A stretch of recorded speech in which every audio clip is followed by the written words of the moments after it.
Shining is the land's light of justice.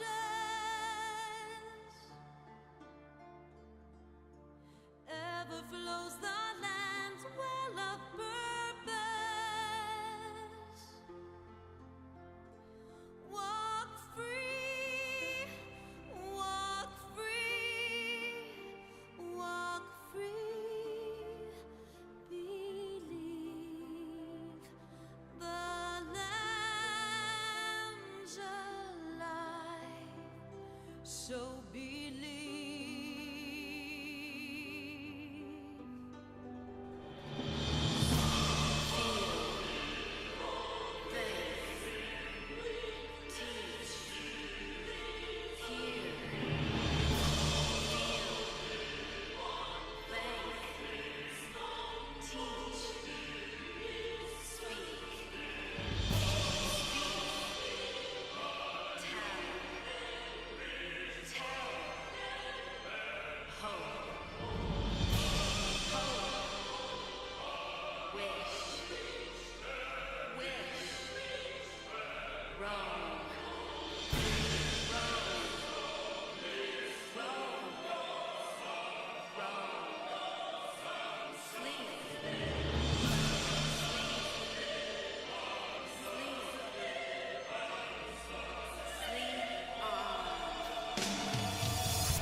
Trust unto tomorrow.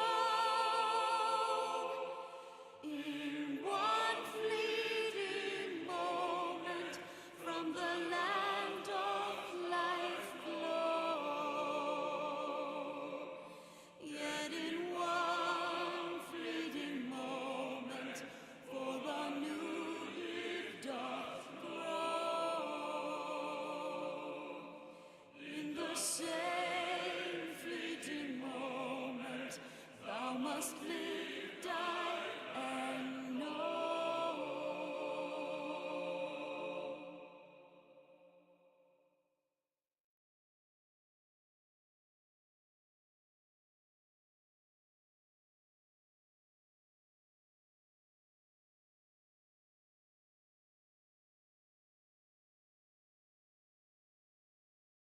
Tales of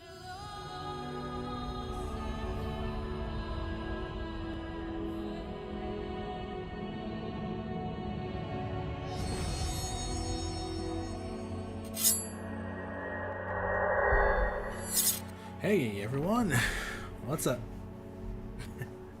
That was kind of weird. Hey, how's it going all? Andy in here.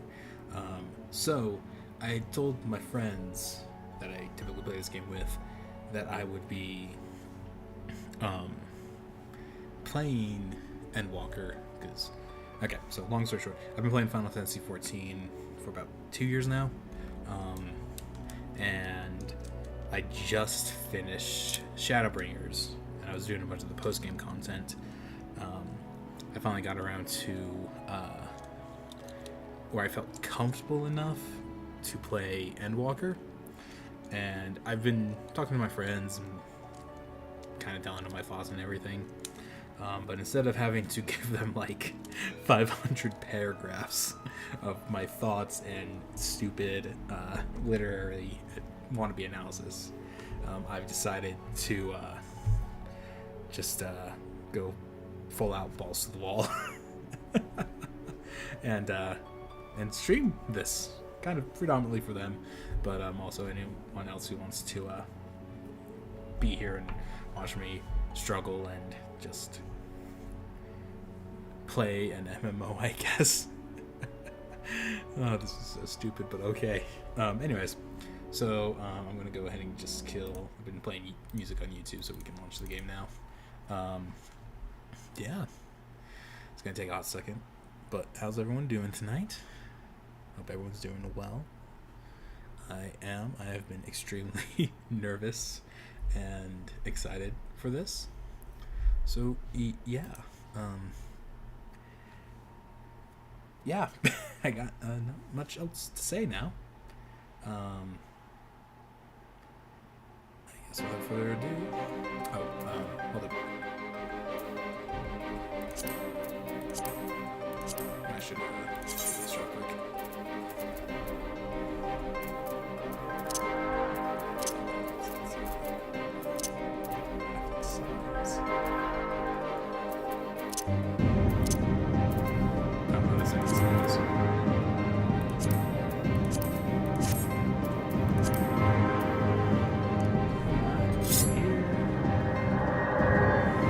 There we go. Wow, I'm actually shocked that loaded right away.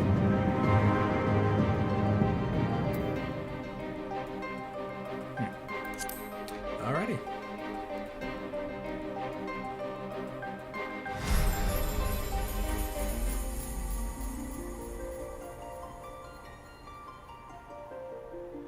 I just realized there are things on the I shouldn't. There we go.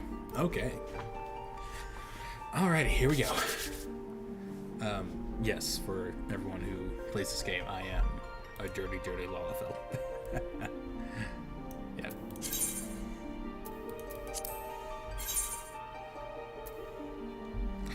Yeah, so I'll be fair, I enjoy this game. It's quite fun. Will say I did have the typical getting into it struggle of,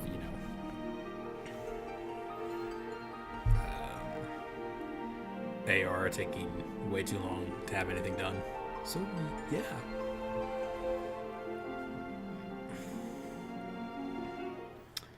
Okay, here we go.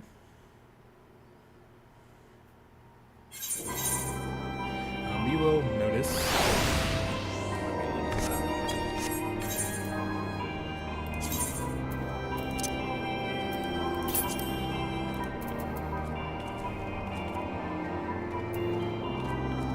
Is it loud? Might be a little loud. Let's drop that down a bit there. That better? I feel that's better. Okay. As I was saying, you will probably notice that there's some things are different. One, I have a bunch of Dalamid plugins in there because I'm a filthy man.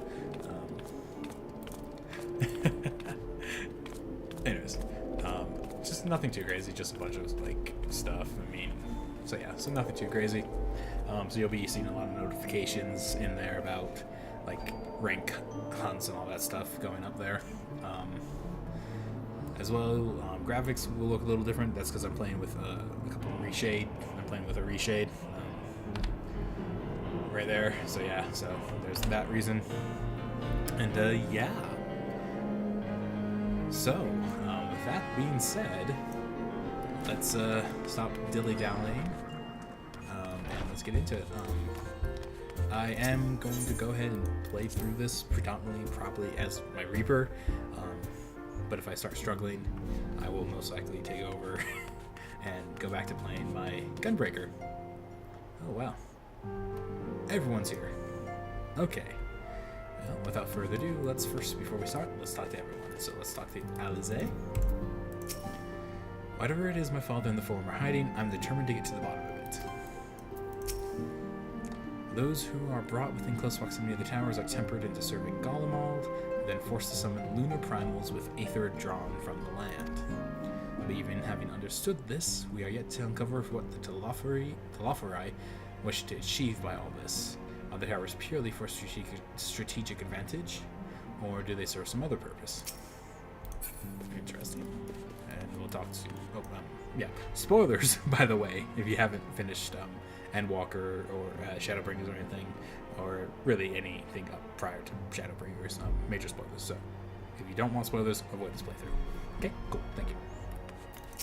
Graha.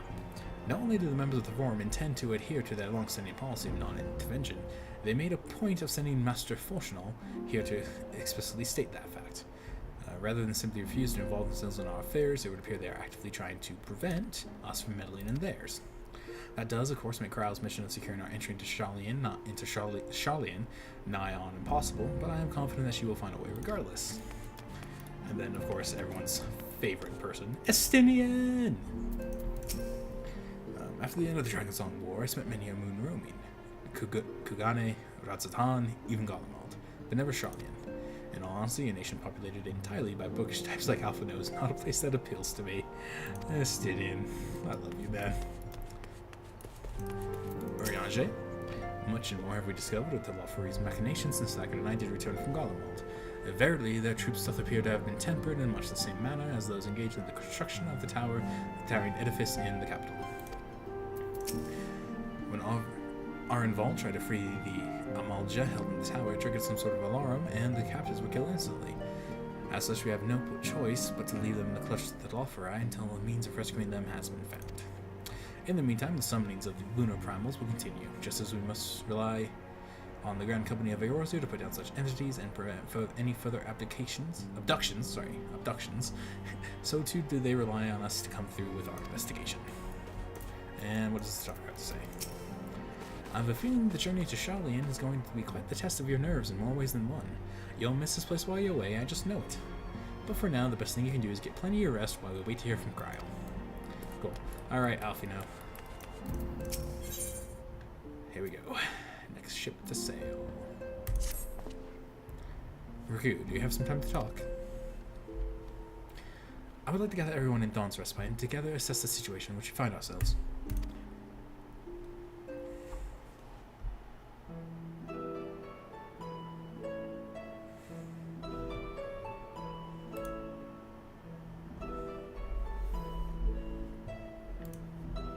Let us take stock of the facts, shall we?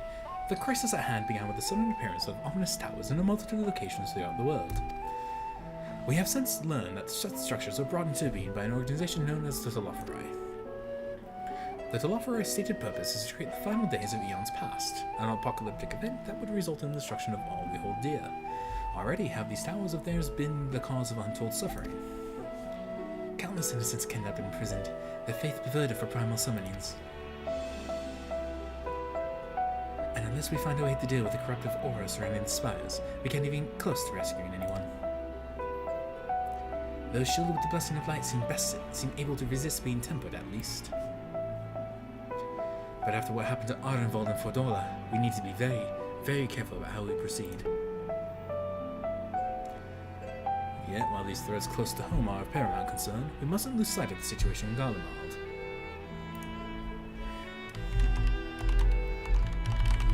Hold on one second.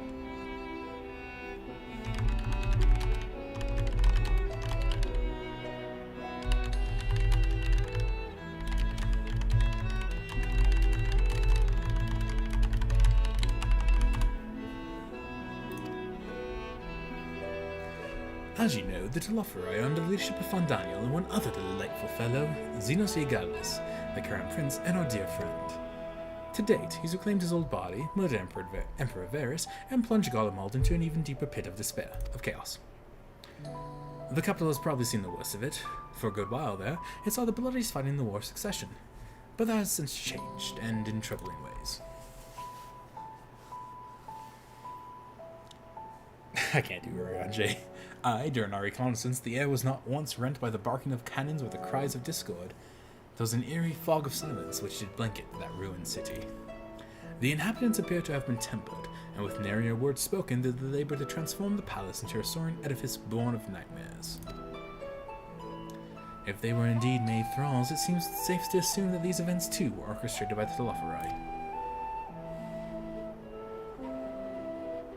An army of primals is awful enough, but in light of recent developments, I fear that it is only the prelude to an even greater catastrophe. We need to devise a means to counter this threat, and quickly, before our allies are overwhelmed.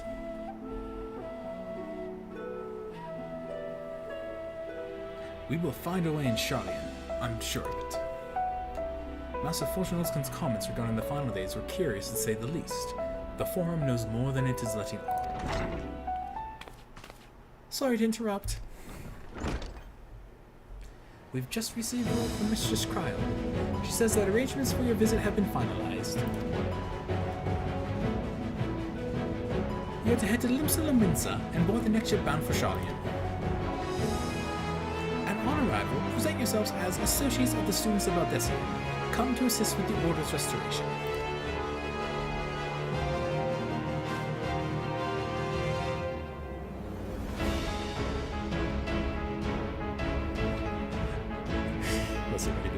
The arrangements may be settled, but what of your thoughts? They must race at the prospect of returning home after so long.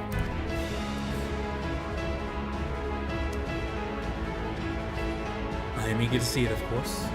Of course. We should set off at once.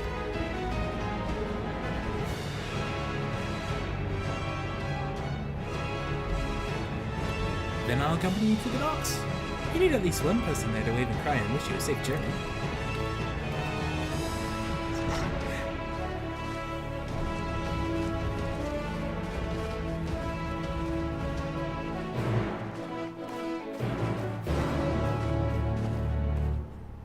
Sweet.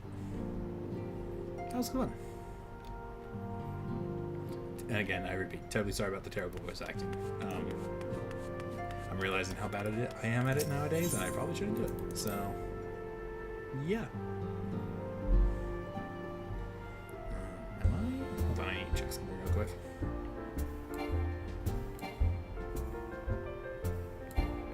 Okay, good. Make sure I was on the right mouse profile. Oh. Oh, yeah. Horses. Oh, yeah. Let's just look at this real quick. I forgot I had done this.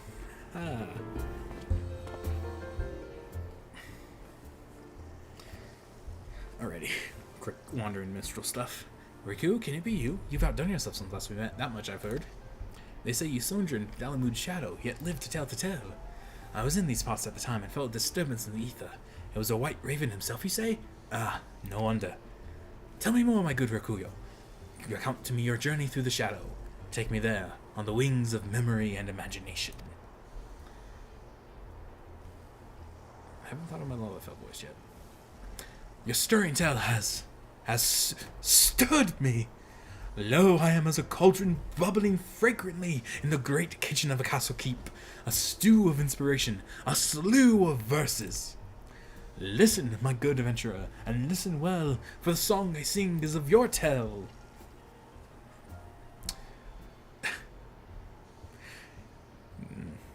Fuck it.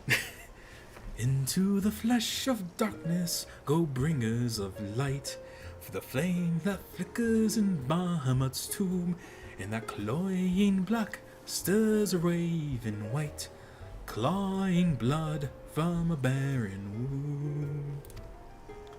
What was slain in silver prow did in golden malice rise, metals of infamy and ruin that every hero must despise. What say you? This is not exactly how you told it to me. Ah, but you forget. I am a poet. We read between the lines, rendering into words that which was left unspoken. Lest you wonder, I shall name this composition Shadow of the Raven.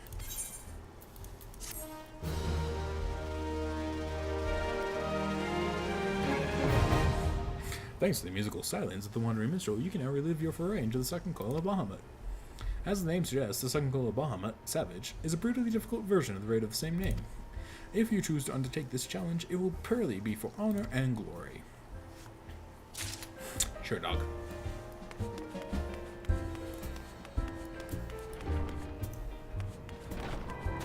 Okay. Shall we fast travel to Limsa? I say we fast travel to Limsa.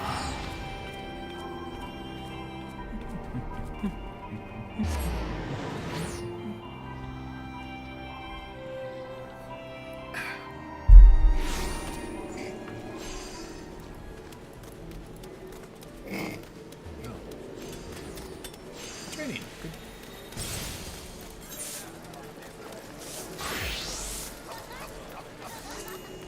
No, Limsa. Always backed.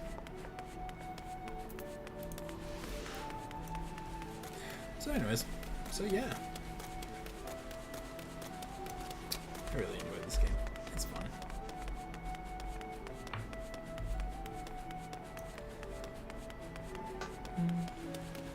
Can I just say the music is just great? Absolutely love the music.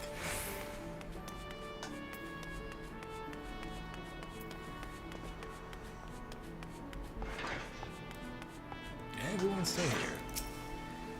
Sea travel can be tedious, but I don't mind it. It is a rare experience for most such guardians. I never thought the day would come when I'd be sailing home again. It always seemed so very far away. I shudder to think what manner of truth awaiteth us beyond the indigo deep. Still more do I dread the prospect of discussions long overdue. Contrary to what you might think, this will be like going home to me for me as well. I may have learned how to survive in the lips of Limsa, but in Charlian where I was taught, quite relentlessly I might add, the skills to properly live. I might have lived in Master Notorious Cave for a good part of my life, but even for me, the thought of returning to Charlian is quite exciting. I can hardly imagine how it is for the others who live most of their lives there. What a grim reason to bring you to Charlian. Not much to be done about it, I suppose, but I would have liked to give you the grand turn under happier circumstances.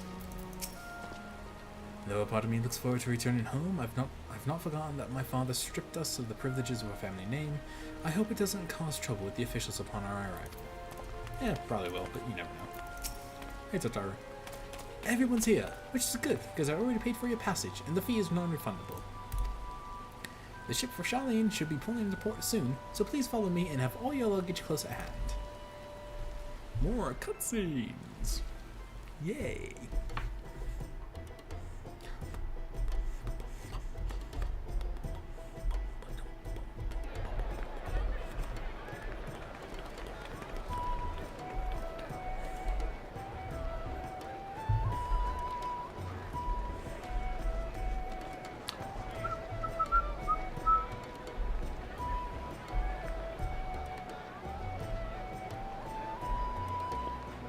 They've almost finished loading our cargo. We should be ready to depart right on schedule, or so I'm told. Excellent. 'Tis nice to have a smooth beginning to one's journey, at the very least. It's funny.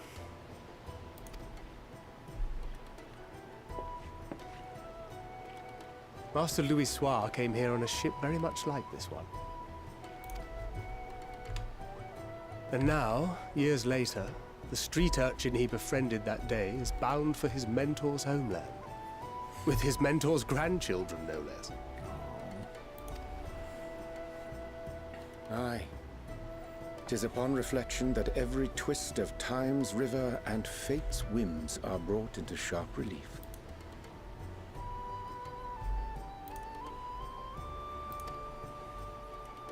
Thou hast matured much in the intervening years. Wert thou not caught attempting to relieve Master Louis Soir of his purse scant moments after he made landfall upon this dock? Oh, thank Grin. Oh, really? Now that's a tale I'd like to hear.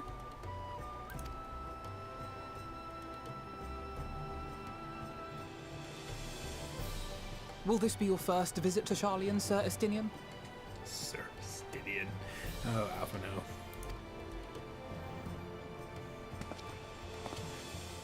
Sir Estinian?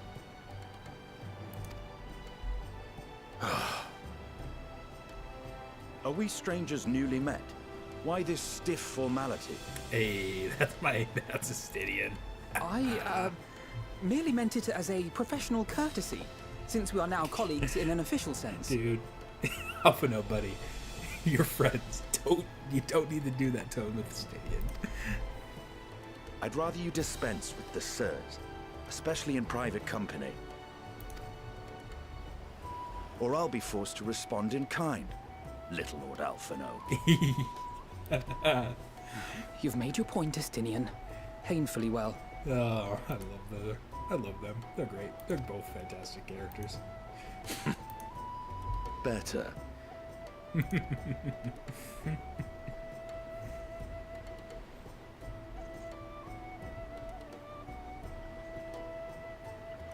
Are you all right, Tataru? You seem positively distraught. Distraught? Me? Don't be silly. I think it's lovely that they get to see their homeland. But It's just... we're trying to thwart the schemes of an army hell-bent on destroying the world. And, once again, I have to stay behind and worry that this is the last time I'll get to see my friends.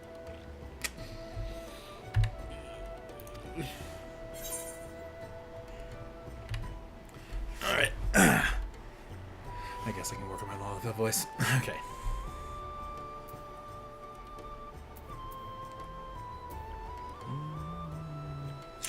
Okay, let's see. How would I respond? I mean, how would Rakuyu respond?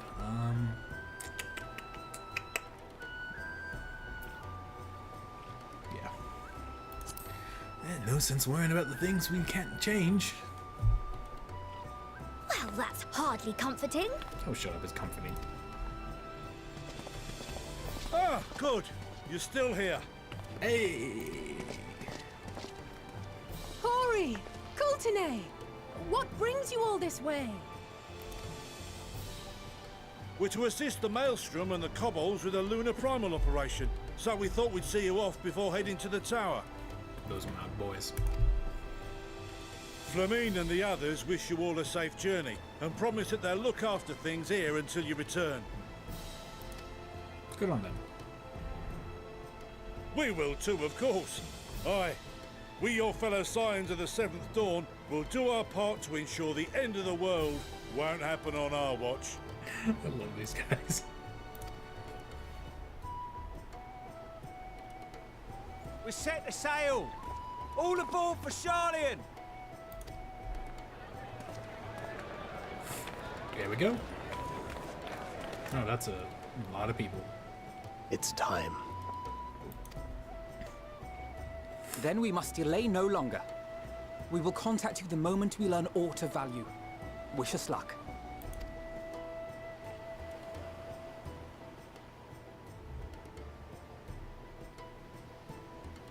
Have a safe journey, and please, please, Be careful. Well, someone's gonna die.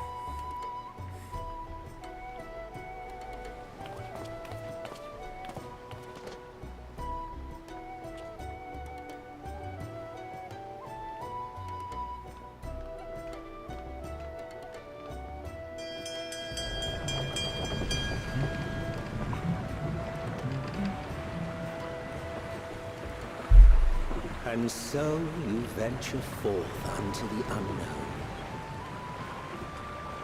Is that? A fate beyond the horizon that cannot be divined. A future undefined and in flux. Is that Emic Selk? In uncertain times, naught but the simplest words of wisdom will suffice. Is that Emic Selk? That which lives is destined to die. Love leads to loss. Every beginning has an end.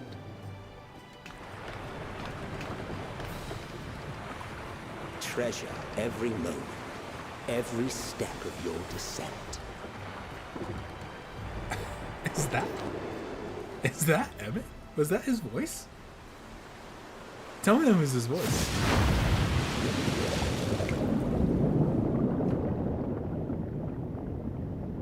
And there, in the depths where souls and stars rest, find your truth. Yeah, pretty sure that was Emmett. Oh my gosh. Callback.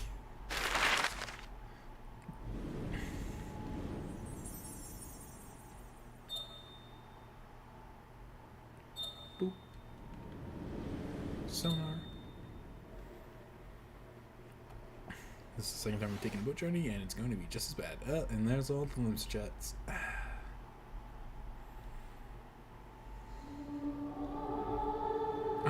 Why this song?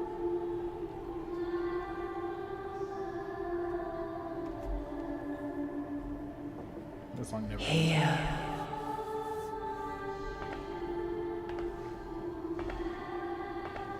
Feel.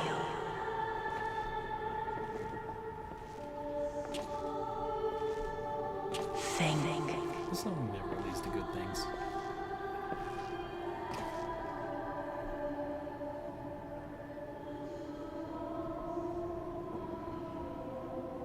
The day has barely dawned, my fellow earlier riser. Gorskar is with us. Though we're hardly alone in that. Envious of those still sleeping soundly, no doubt. The twins, man.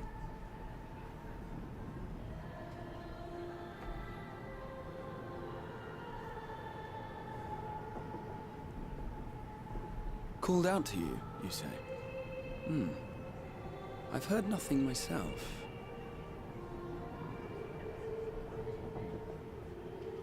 In any case, I dare say the sea air will do you good. Why not join the others on deck? Charlian should be coming into view at any moment. Yeah, okay.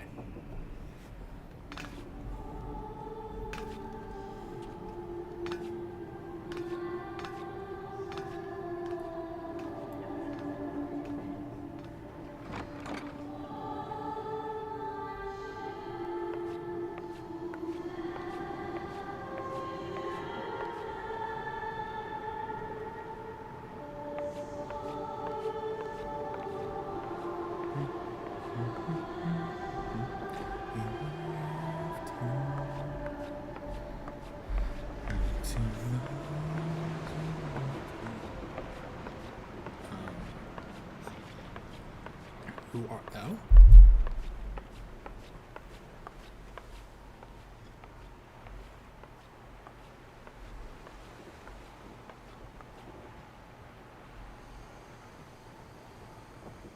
My voice yet reaches you.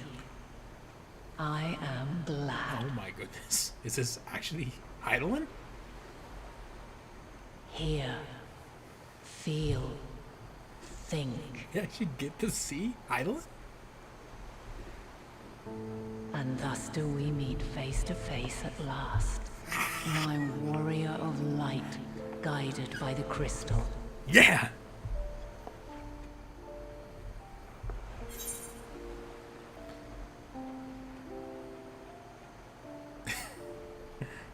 Oh boy. Yeah.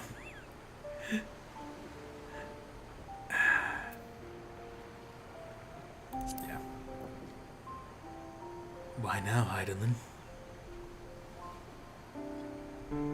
After your sojourn in the First, I believe you have your answer. You have gained an understanding of what I truly am, what Heidelin has always been, a primal.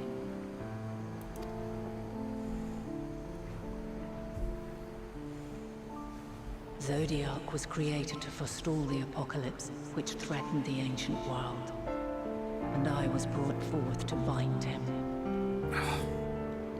This arrangement of answers, man. Chef's kiss. Yet 7 times now, those who would orchestrate a return to that bygone era have rejoined a shard to the god I had sundered. The greater his strength grows, the swifter does mine own diminish. The power to draw your mind into the rift betwixt is no longer mine to wield. Yet though it taxes me sorely, I dare not leave these words unsaid.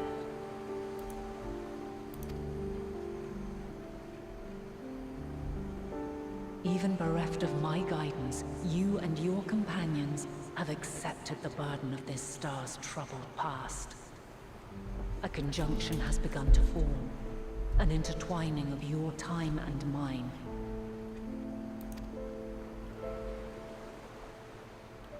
Wheels shudder and turn. Conflict looms, monumental, which will decide the fate of this world and all life upon it.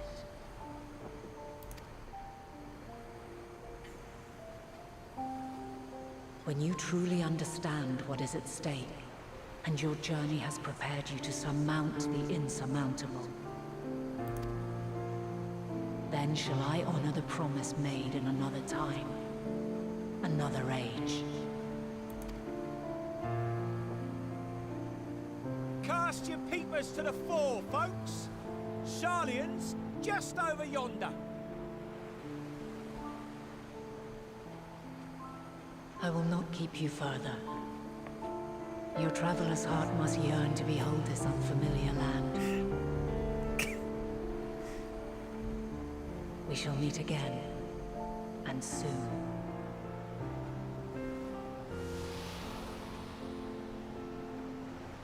Man, that was cool. Holy cow. Really just great. Absolutely brilliant.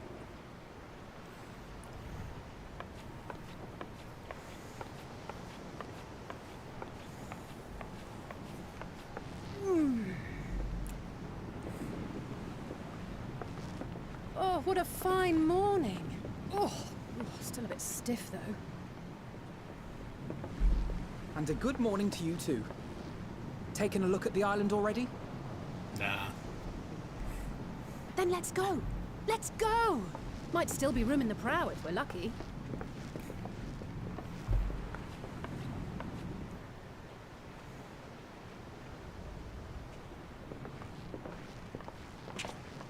How am I going to see it when I'm so tiny?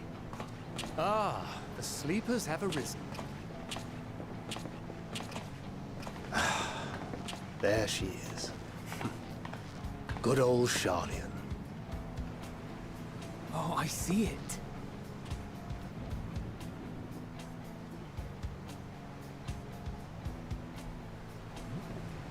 I'm digging the vibes. Home. Home at last. Well, maybe not in Father's eyes, but we'll manage on our own, if we must. You do know you're not alone in this, don't you? I love Stinian. Indeed. 'Tis as Sir Estinian said. Forget not the comrades who boarded this ship at your side. I pray thee.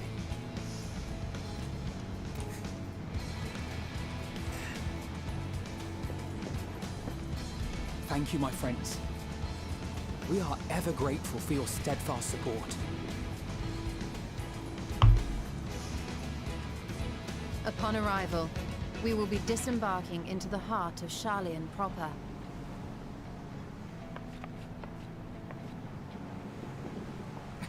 I'll just stare There at the is side no of the greater boat. concentration of wisdom in all the world. I am confident that somewhere within that center of knowledge and learning, we will find the answers we seek.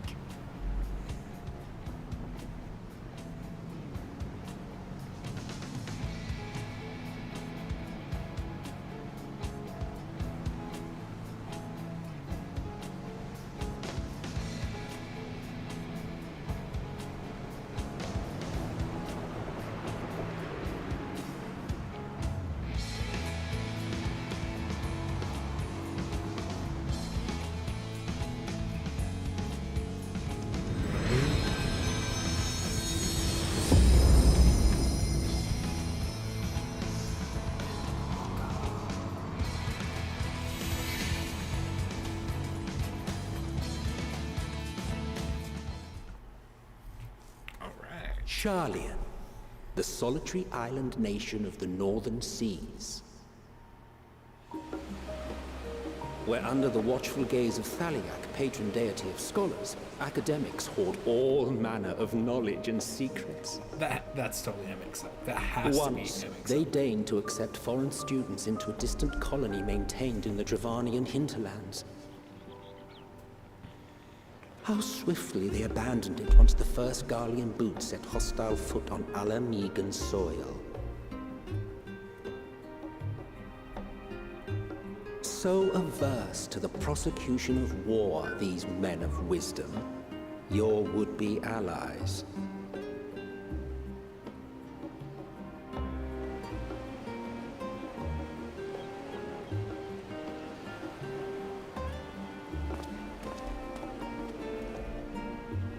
I thought they'd never let us off the ship.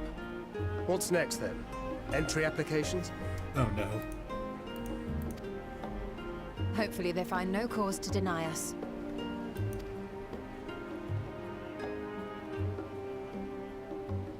Hasn't Sharlayan all but severed relations with foreign powers?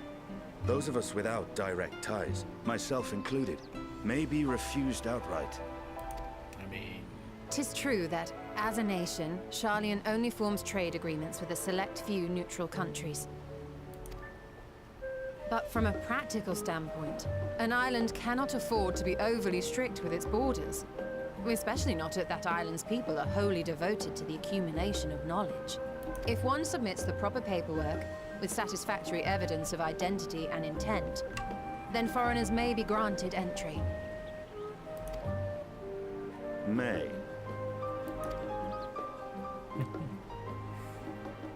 Quite. So let us be absolutely clear on these points before we proceed. Ooh, okay. Collaborating on stories. Let's do it. The immigration officer will ask for your affiliation and your purpose of visit. Considering Sharlayan's views on intervention, I strongly suggest we avoid any mention of the Scions.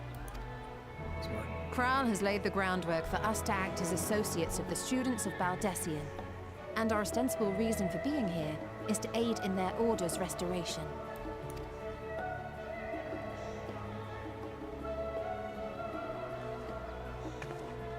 Grahatir, it might expedite our progress should an actual student be seen at the head of our little group.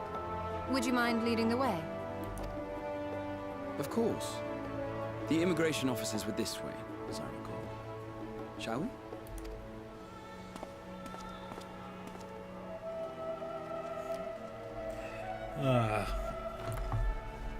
The first hurdle of it. Paperwork. Greetings. We've just arrived and are eager to make our way into the city. Would you be so kind as to process our entry applications? Certainly. I see by your mark you are an Archon. I am. Grahatir of the Students of Baldessian at your service. I was assigned to an Eorzean survey team, but have returned to assist with the reformation of my order. My associates here will provide additional support.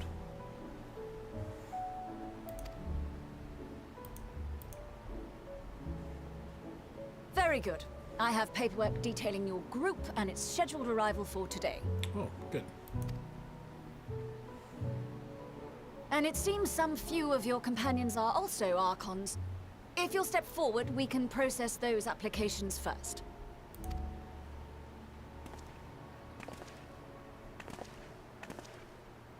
Ishtola rule.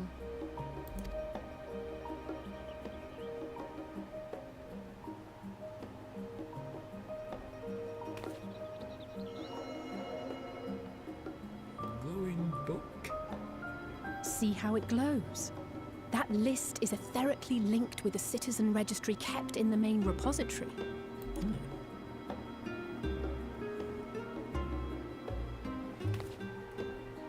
I've confirmed your status as Archons and amended your travel records accordingly. Welcome home. Now, who do we have here? Let's see.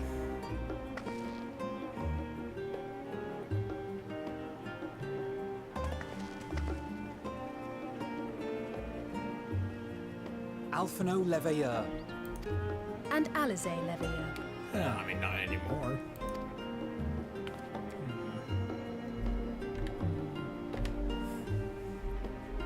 Your applications have also been approved. Having said that, the streets are abuzz with talk of how House Leveilleur's lord disowned his young progeny.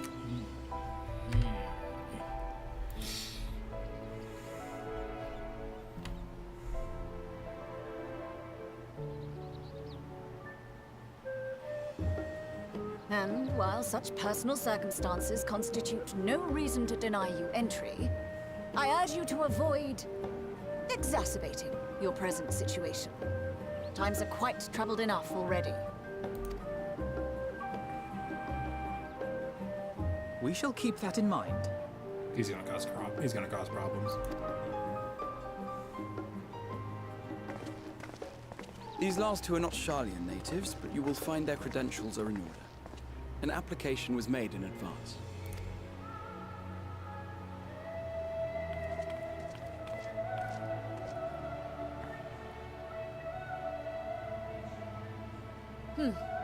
Name and occupation?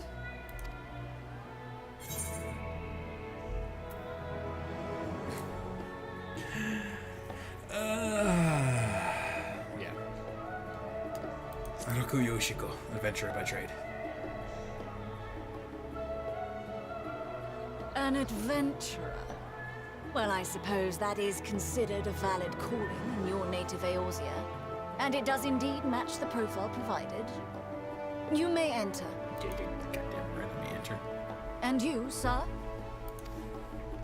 Estinian Valino, formerly of the Order of the Knights Dragoon in Ishgard. Formally, at least. And what, pray tell, is your profession now?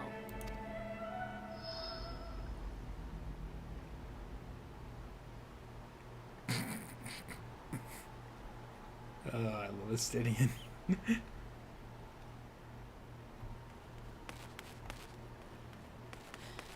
If you'll allow me... Oh, thank God, Cryo.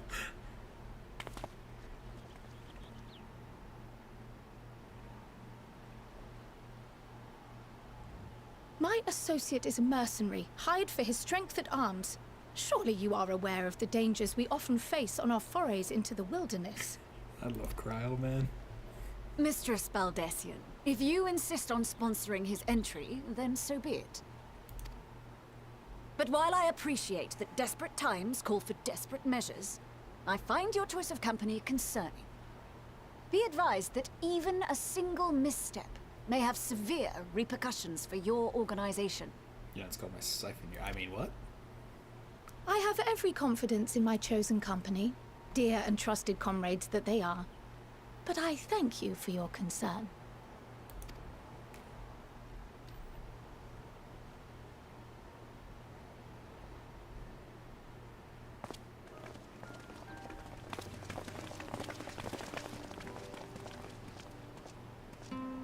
Croyle, it is good to see you. Yes, it is. Likewise.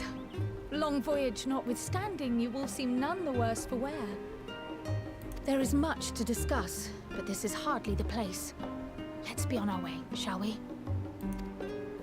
Yes. Oh!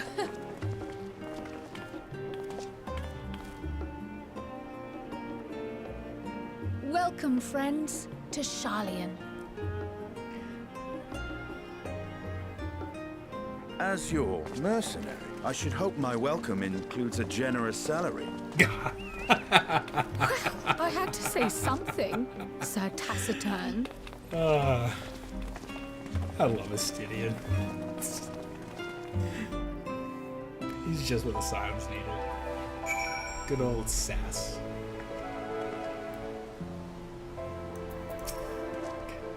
I am unaccustomed to fabricating lies on demand. I should have matter how I earn my living. Astidian, don't ever change my guy. Here we are last, the great city of Sharlayan. You may have noticed some similarities with Castellarium, yes?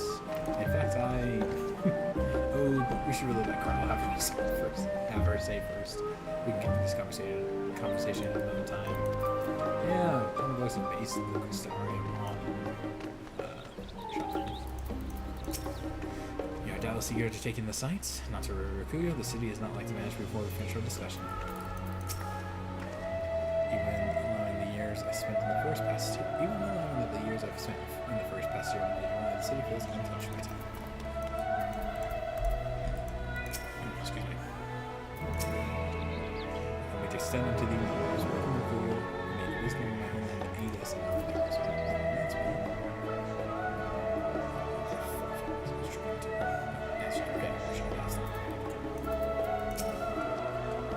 I'm fine, honestly. Better we wait through the storm line than we be having an entry after all. That was about as hard as expected. Slowly here now, it's a few I'm glad about a shipment report. The officers are born bureaucrats and sticklers for details. Sorry about that. And in case you may relax and take a moment to get your land dates back.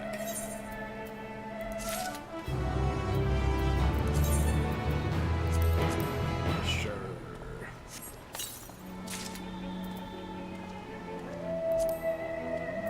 Thing I already have.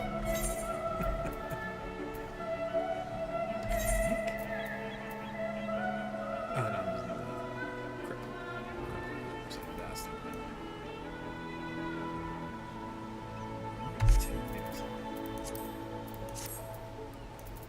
Everyone's style changed? No one's it's changed. Cool. Okay. Let's just move on.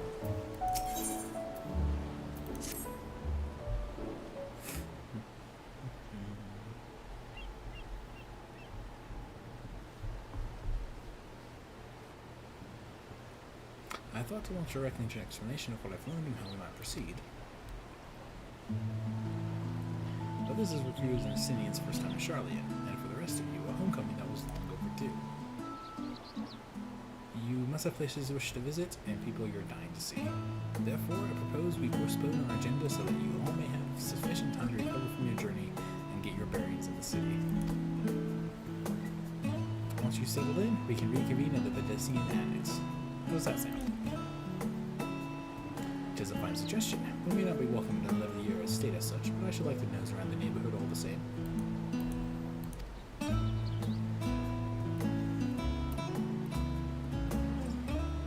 I am equally untethered, as it were. There's no particular place that I can call home.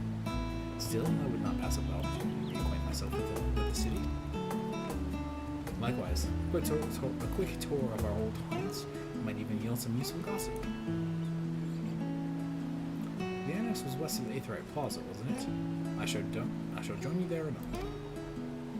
Yes, see you there.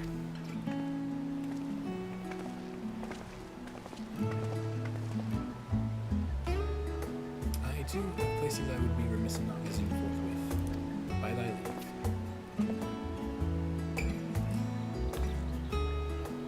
I'm going to be a Stydian. My services are as a guide, of course, for the outside.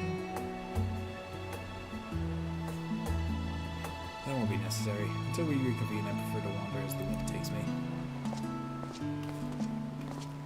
But I could...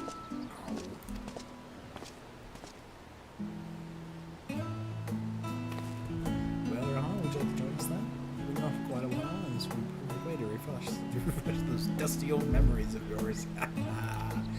Callbacks. Of course, if you will have me. Come, Rakuyo. Charlene awaits.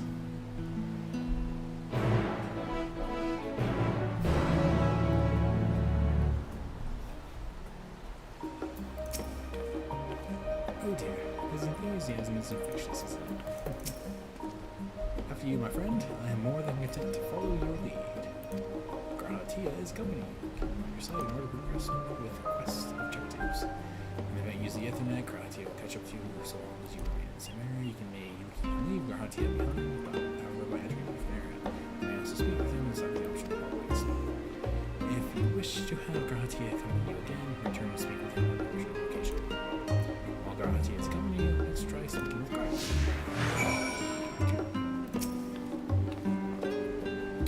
All set? Let's be on our way. Our first stop, amusingly enough, will be the Last Stand. It's a cafe on the west side of the harbor. Browse now also accompanying you. Oh boy! Lead your two companions to the Last Stand and speak with Quara at the designated location. While you're approaching, you may encounter conversation points along the way, which offer additional topics of discussion. Enter the one area and speak with your West companions and initiate these bonus conversations. Enjoy exploring your surroundings together! I wish they had this earlier. Conversation point. Discuss this resource. With all the unusual wares coming and going at all hours, I expect the assistance of an intrepid adventurer would be highly appreciated. I see no reason why you cannot undertake any task which piques your interest. You have been cleared by the immigration officials, after all. I look forward to the day your name is celebrated in Charlian the same way it is in yours.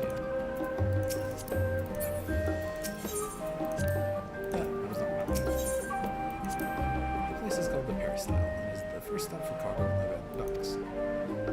Excuse me. You'll find the usual necessities for daily living and other imports vital to running an island nation. Also produce supplies that further Charlians pursue their knowledge, namely large quantities of books, specimens, and samples. Sort of these sacks certainly seems to keep the attendants busy. Conversation point.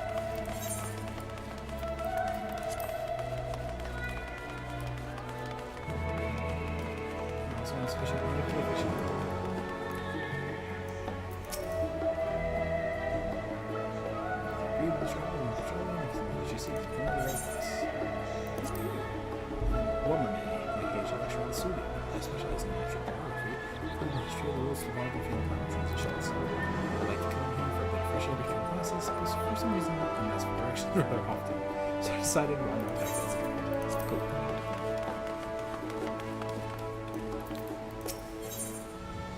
What's the giant statue?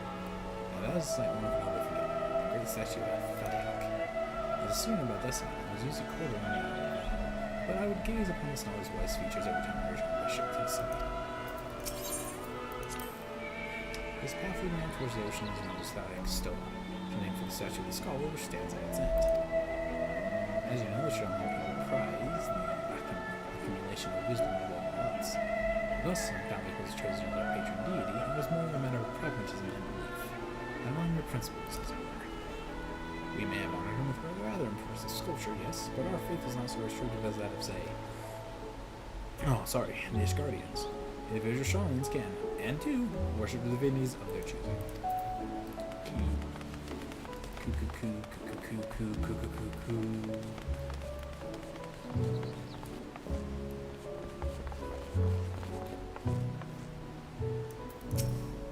And here we are, the last stage.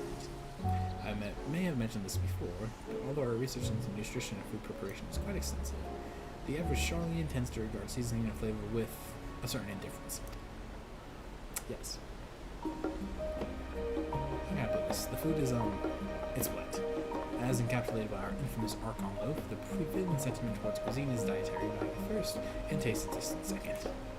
There was one pupil at the studio, however, who could stomach the schools and sipping meals no longer, so he quit his lessons and poured all his savings into building a proper eatery.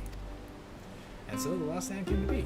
It is, perhaps not even twice, the sole dedicated outpost of Five Island in Charlotte, the one and only passion for culinary arts in an island otherwise mediocre. I seem to recall their burger being held is one of the most impressive items on the menu. Not that I ever had the pleasure of being one myself. Because you were a typical Charlian when it came to cheap and convenient. But surely Tasaru has since taught you how to appreciate a well-prepared dish. We should all stop in when time permits and sample the cafe's delights. Shall we press on? The stairs to the side of the cafe there will take us up to the 8th floor.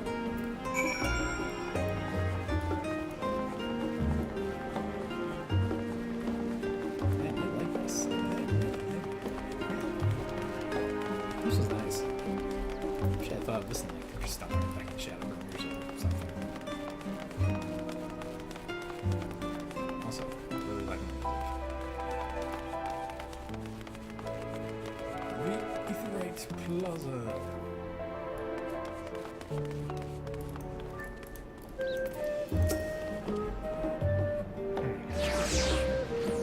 Unusual shape, isn't it? I assure you, however, that's a perfectly functioning Aetherite. Remember to attune yourself before we move on. Oh, man, sorry I'm yawning so much. Now, being the diligent tour guide that I am, I should make mention of the conference, a research facility located on this very plaza. Its much vaunted discoveries are the reason Charlian stands at the forefront of teleportation technology. In deciphering the underlying principles of this elegant Aetherites, it allowed us to understand and reconstruct what was essentially a lost art. And off we go to our next destination. Our path leads northeast to the Aurora, Charlian's largest marketplace.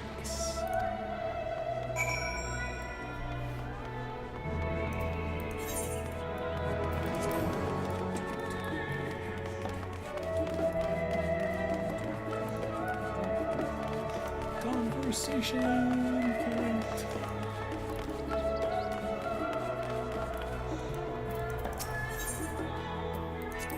Speaking of Aetherites, the teleportation fees do add up for me, which is why I tend to rely on very cheap ferry service.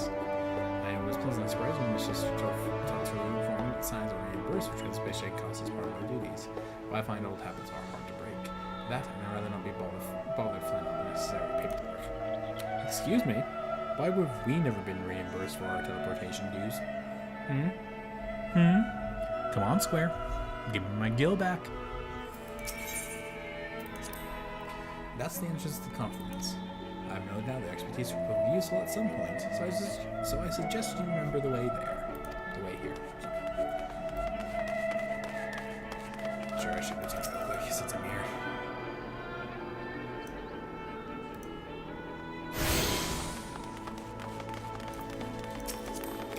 Gunbreaker, oh man. Ooh. Oh, he's got Cerberus Fang. Oh, I want it so bad. I'll get it. Do you mind if I browse the shelves for a moment? There might be some hidden gems I've yet to read. Only a moment? How optimistic. Feel free to browse all you like, but we won't wait around for you. Perhaps I'll return here later then. These little open-air bookstalls are so uniquely Charlian. I'd always thought they were common sight until I visited other nations. Oh, he's got a Palico. I'm jealous. Full plate armoire proprietor. Interesting tool supplier. There's the mender. Materia. Apothecary. Good. Container. Okay. Welcome to the Agora, where you can find wares made in Charlian, as well as a wide selection of imported goods. They also used to sell questionable prototypes from the various research institutes, but I think that practice has thankfully died out, for the most part. Otherwise, I can think of no better place to stock up for your next big adventure. Am I overselling it? On a more serious note, the next stop on our tour is one which has particular relevance to our ultimate purpose here in Rome.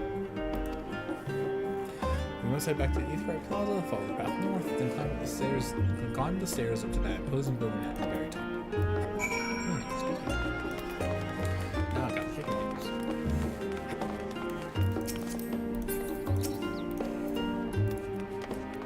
Screw you, I just want to buy stuff.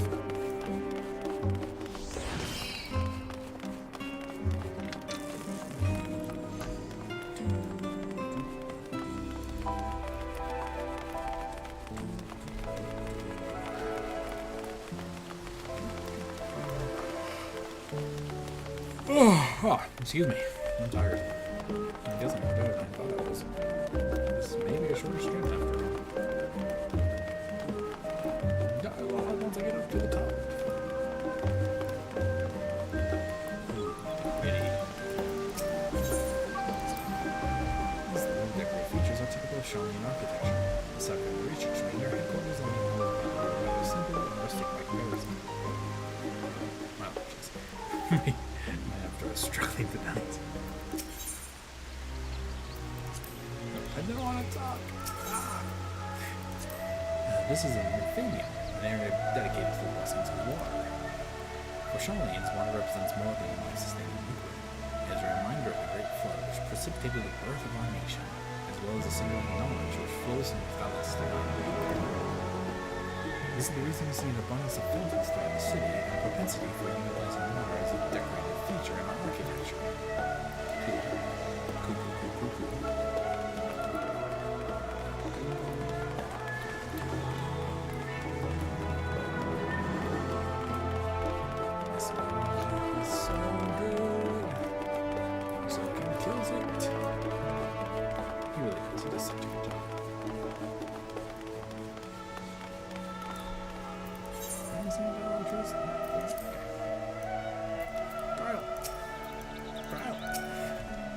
The grand structure before you is the rostra.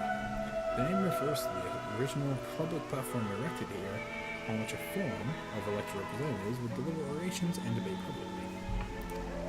Although the stage has since evolved into council chambers, the nature of the forum and the duties of its members remain largely unchanged. Am I boring you, Raha? You seem awfully distracted. My apologies. From here, one can see the entire city spread out below. The visit put me in mind of my arrival in the first. Those who had gathered at the Crystal Tower asked me how they might go about building a new home. Naturally, my answers were all inspired by my knowledge of the finest settlement I could think of, the great city of Shaolin. And bit by bit, those buildings grew into a town, a community, the Crystarian. I can almost see its echo. I see. Feel free to come up here whenever you wish. I don't think the council would object to you simply enjoying the view. Such memories should be treasured. For now, however, the tour must go on. Our spectacle of sightseeing concludes with the fittingly named Journey's End. Walk down the stairs to the east and continue straight ahead.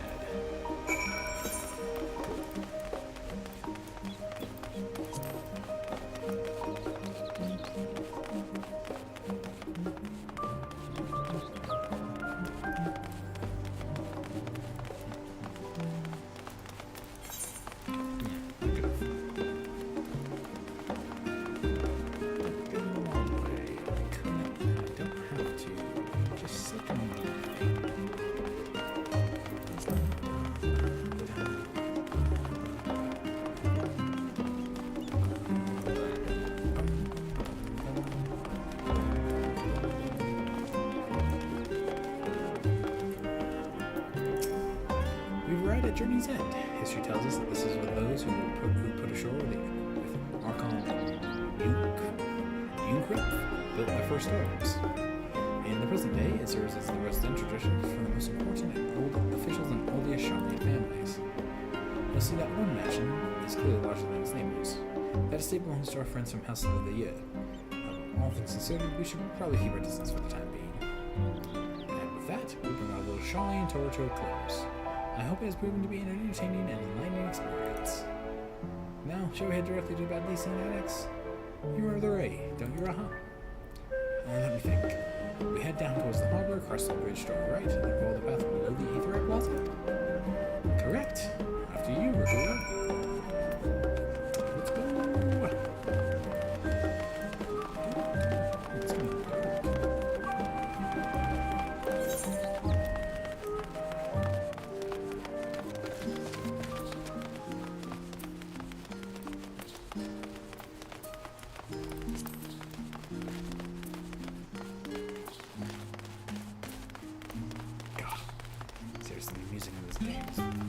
Gets me every time. Oh, that guitar. This is good shit.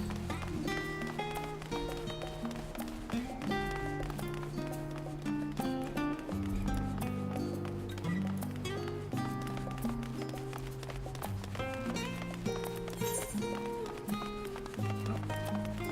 I did the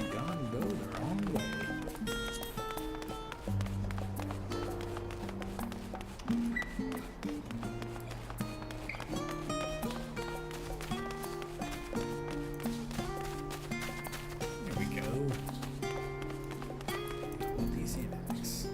What's going on? As the Joe's look on Raha's face has now informed you, this is about DC Annex. If you continue up the hill, you arrive at the doorstep of Phenomena, but I think we've explored enough for one day. We can take you there another time. Inside with you then. Cutscene!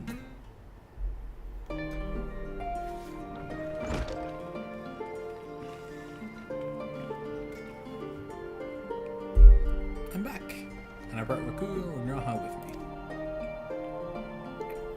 Ah, you read about the ship then. Hello, Raha. It's nice to see you again. It's a pleasure to finally meet you, Rakuyo. I've heard many a tale of your exploits. Ojika? Ojika Sunjika. Okay. It's been an age.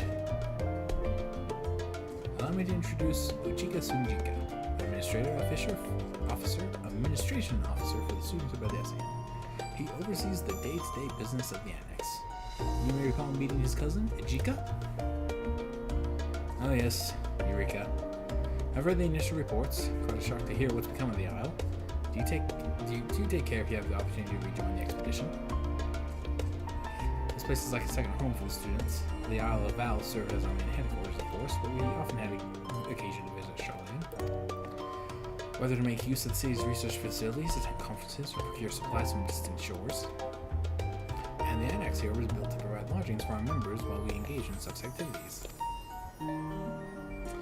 Ever since our former headquarters and all of the Isle itself vanished, the Annex has served as our base of operations. And yet, it feels so empty. With so many lost to us, our organization is a shell of its former self. The day will come when we'll see the students rise again. But first, we must ensure that the Telophorai fall. Through the door on the left there is the main hall, where we can discuss our options moving forward. Once everyone arrives, that is. You probably have time to rest before our discussions begin in earnest.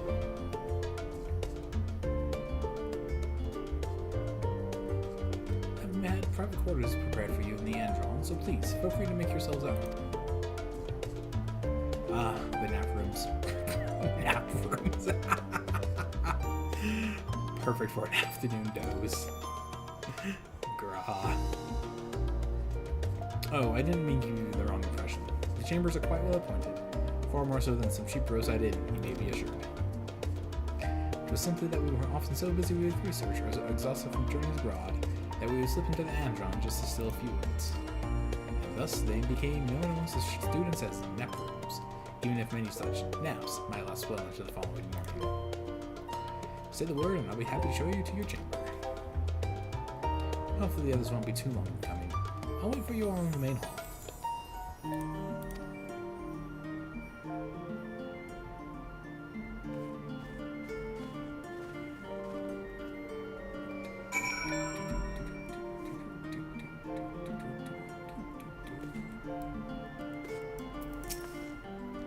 Welcome back, Rakuyo. Ready to take a nap? Of course. Clean sheets and one blanket to wake. Rest as long as you like. I intend to. Oh my goodness. These rooms are so comfy. Nice. No, nice. Game mode. No, I'm not ready for that yet. Beyond Journey. Very nice. Crystalline quest. Southland quest. Studio quest. Southland job quest.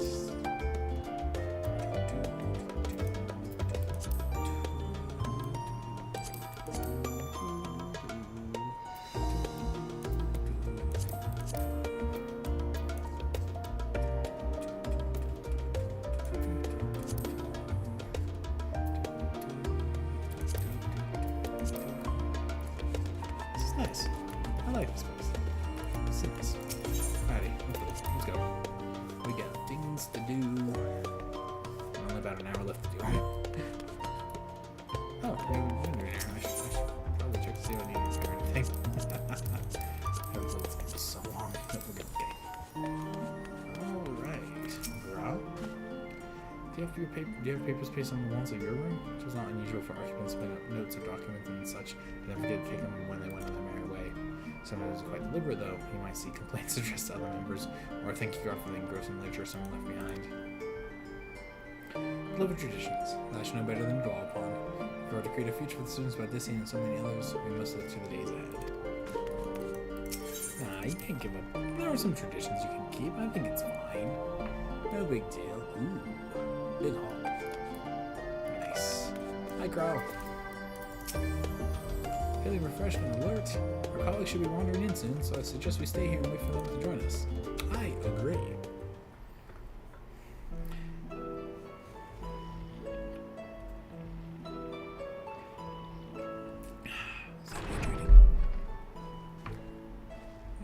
Pray forgive me. I was delayed. It's fine, Urianger. We're all here now. Let's get down to business then, shall we?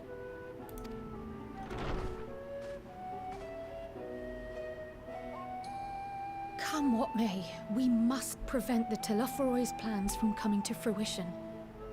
At present, I see two paths for gathering the information which may aid us in achieving that goal. The first involves an investigation into the change which has come over Sharlayan, not to mention the recent inscrutable behavior of the Forum. As most of you know, the 99 members of the Forum are elected from the general populace. This alone guarantees a plethora of opinion with regards to foreign policy. The bibliotheques, for example, are a group of conservatives which would have Sharlayan focus on recording history, while remaining entirely uninvolved in the making of it. And at the other extreme, we have advocates for proactive diplomacy and direct intervention. My grandfather Galef was one such member, as was Archon Louisois.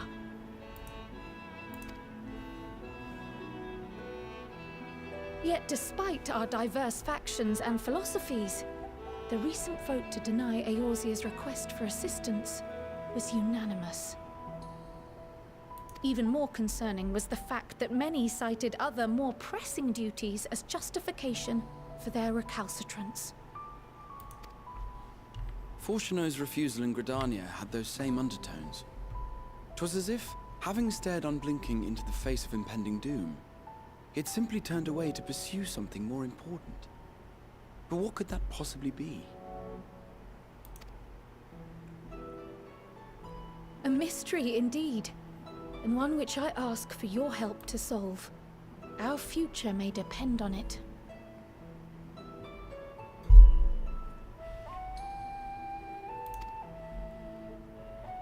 As for our second potential path, it concerns a request made directly to the students of Baldessian.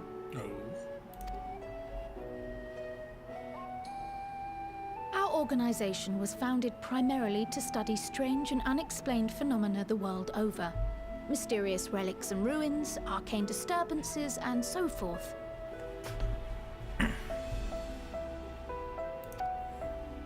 Compared to our more isolationist Sharlayan colleagues, we have strong connections overseas, namely with scholars and academics who share our passion for the unknown.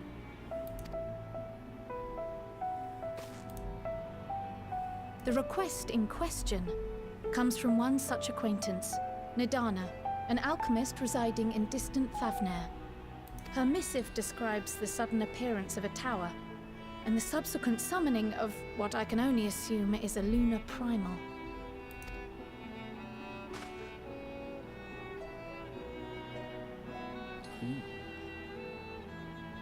In response to this threat, the satrap of Radzat-Han, the individual who governs the city-state, has instructed the alchemists to find a means to deal with the spire. The artisans of that land are heirs to an ancient tradition, one rather unlike that of their Uldan counterparts. It is possible, nay, probable, that they have gleaned truths unattainable by Eorzea or her Far Eastern allies. You know, Uranja's got a point. They do, in fact, appear to have a strategy in mind, though it will require further research. To that end, They have requested an introduction to a capable warrior shielded by the blessing of light. Oh, jeez. I wonder who they mean. Assuming we divide our forces to pursue both of Kral's lines of inquiry, then having you join the group heading to Thavnair would seem the obvious choice. I mean, quite. But the investigation in Sharlayan is of vital importance as well. Equal, I think, to the Thavnarian one, given that the fate of the world may hinge on the results of both. Yashtola's also got a point. Yes, it is quite the quandary. Though it is a great imposition and an altogether too common one, our efforts would be more likely to succeed were you to lead the charge on both fronts. Of course. It's always me. You are indeed our champion. As to which task to tackle first, we will defer to your decision. Let us next decide how everyone else might best be assigned. As for myself, I shall continue what I've begun in Sharlayan. I should also like to steal the services of an Archon or two. Which ones? Which ones? And thereby gain access to a greater range of reading material. I will help with that. Of course she will. Nerd. Allow me to offer my assistance. I have some small amount of experience in the field of research. Nerds!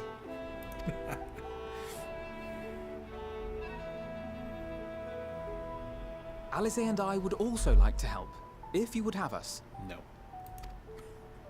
Anything to understand even a fraction of what our father and the Forum might be thinking. Man. Of course, the more the merrier. Which leaves me, Orange, and Thancred going to... Right. Oh. The rest of us will make the And journey to Justinian. Thavnair. Sorry, I forgot about Justinian. Thoughts? Objections? Good. Involve him. I passed through Thavnair on my way to infiltrate the Empire, and though I'm not qualified to give a guided tour, I did gain a sense of where things lie. Good boy, Justinian. I'll be happy to have you along then.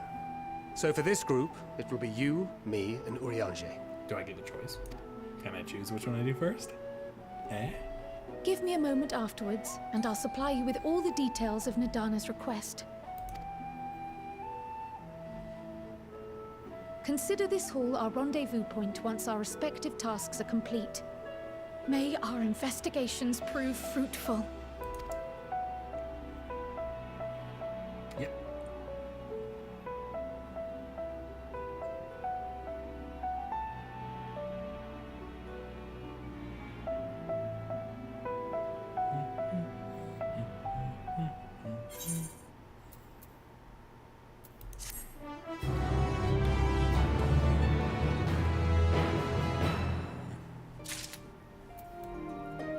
Oh, I do get to choose. Ah, cool beans. All right. Well, first off, we're gonna go ahead and we're gonna pop up that chest armor coffer.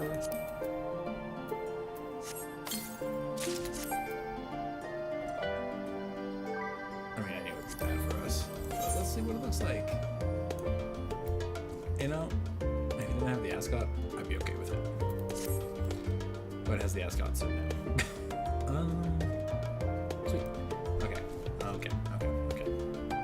Do you go cryo, or do you go with Absneer? Books or action? Books or action?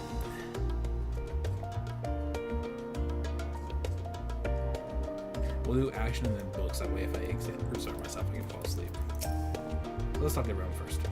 Though I have read much of this on the subject of Razadhan, is this just something my first? It will be interesting to see how the Hanish mean to control, how to contend with the tower, different as the magical and technological disciplines are. So it's back to Thavnair. Had I known earlier, I would have considered a more suitable attire. I still don't understand how the vote could be unanimous. What could possibly convince them all to turn their backs on Eorzea? The Forum is intent on concealing its intentions, and a cursory investigation will avail us little, I'm afraid. I suspect we will need to dig deeper and with the greatest of care. The process by which forum members are elected is fair and equitable. Neither wealth nor social standing offers any advantages to a prospective candidate. But fairly elected or not, Master Montoya still found them all to be insufferable.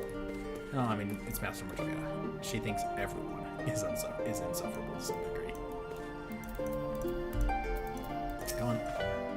October City was a pleasant distraction. I feel more than ready now to tackle the challenges of the day. You know what? No, we'll get the boring stuff out of the way first, and then we'll do the fun stuff. So, books first. It's gonna be boring.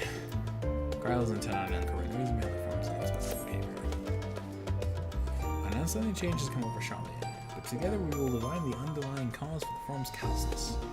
As I mentioned before, however, the questioning the counselors directly is a fruitless endeavor. They seem to have already come to a consensus as to what and how little they are willing to divulge. Which is why I began scouring Charlene's archive of historical records for any hint of connection with the final days. Suffice it to say that progress has been slow. There are only so many dusty pages one can skim in a day. But now that I have this band of willing reinforcements, their search should proceed all the swifter. Let us reconvene outside Numenon, shall we? Exit the annex to the right, and you'll find the archives on the western edge of the woods.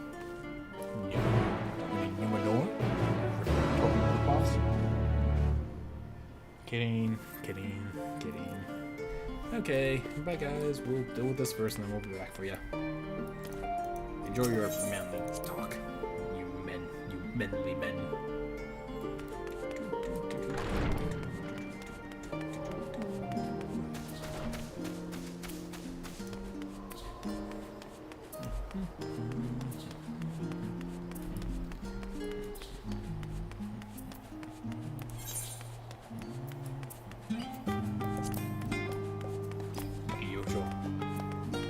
I love Charlie. It's French based. I wonder if it's all very from. Oh, we are French. We are superior. I'm gonna get canceled for that, aren't I?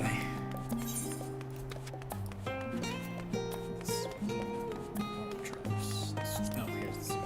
I see.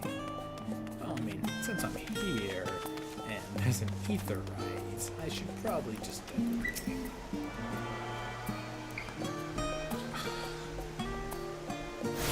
I just realized I never attempted the ether right over at the annex.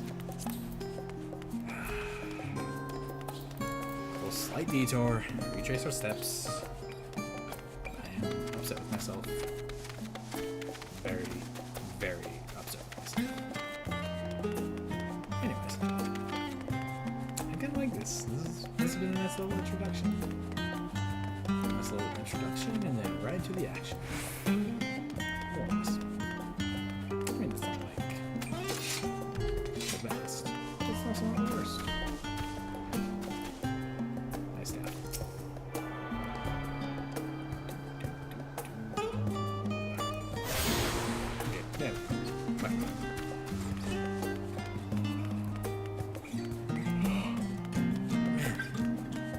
Sorry guys, I don't mean to be yawning so much. I am just pooped, exhausted. I am tired.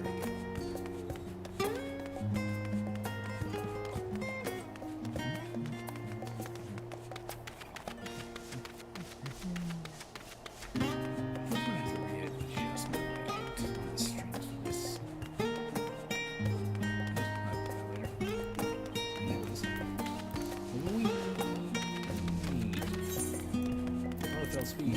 Activate.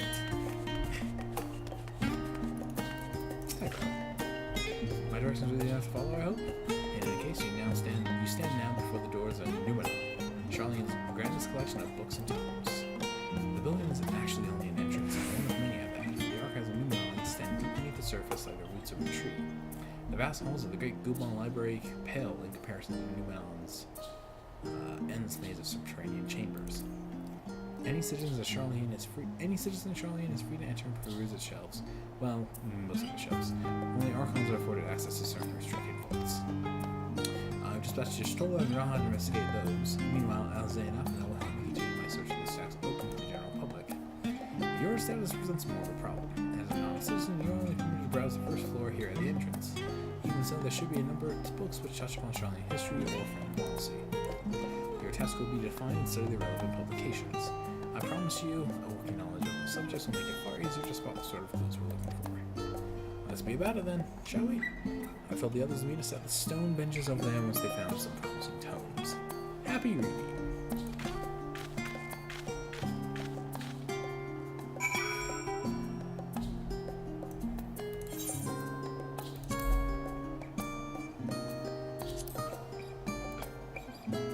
I have to read books. No one told me I'd be reading. I was not prepared for reading.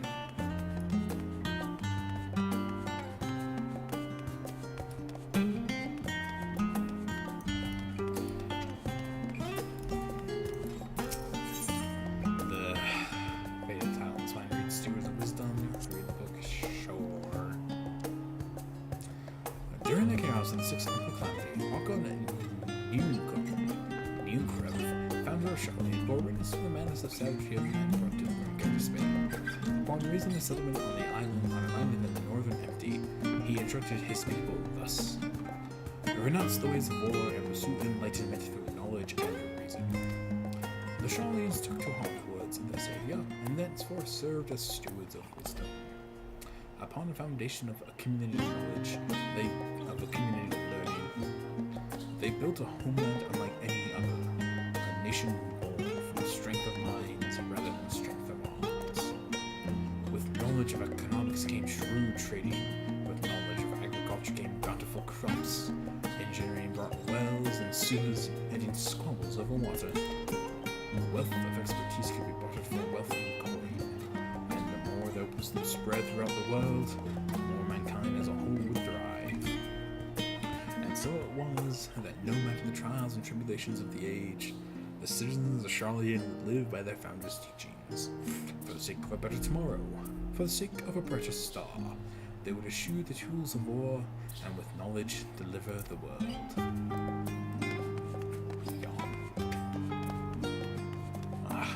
Self-aggrandizing text.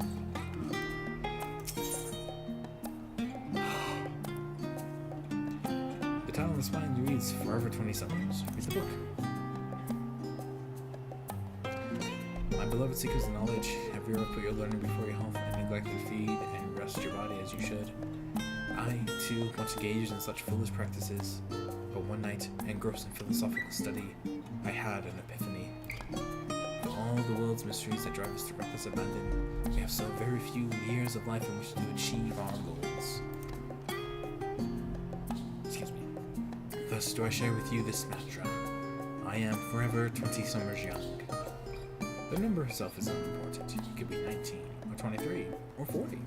Whatever age you are when you discover this manual, let that be the age you aspire to remain. Through mindful, healthy living, will you extend the time available to spend upon your chosen research. Another day, another moon, another summer to grasp the greater truths you pursue. In the pages that follow, we will explore the secrets of maintaining one's physical condition from biological, atheological, and arcane viewpoint. This book is on the wrong subject. Search for works which contain details in the form to mention the history of Charlene. Screw you! I want to read all the books. An introduction to the Haslams. Curious. Ever gaze at the skies above and contemplate the mysteries therein?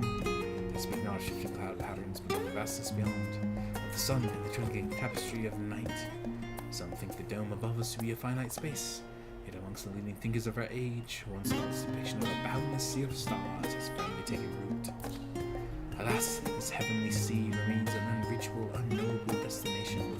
There are few indeed who can explain in satisfactory detail why our own star is believed to revolve around the sun.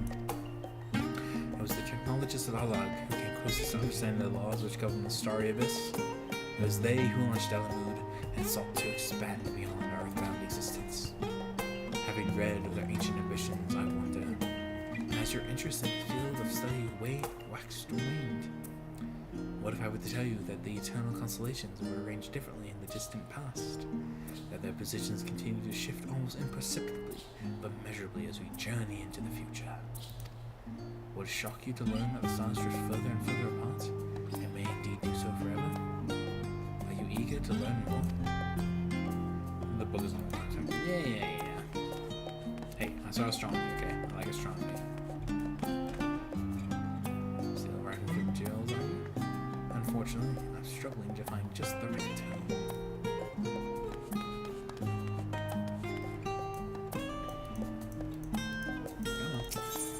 The voice of Warren-City. Read the book. Yes. In the years which followed the founding of Charlene, the civic policy and other matters of import were decided at the Ecclesia, a public forum at which every citizen was eligible to speak. As the city's population grew, however, this format became increasingly impractical. The larger number of participants gave rise to ever longer debates, resulting in significant delays of vital resolutions.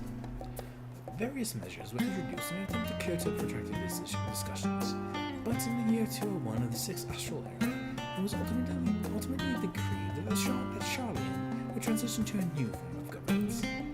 The nation would now be led by a body of 99 members, citizens chosen from among their peers by means of a nationwide vote. Thus was the form as we know it today conceived and created.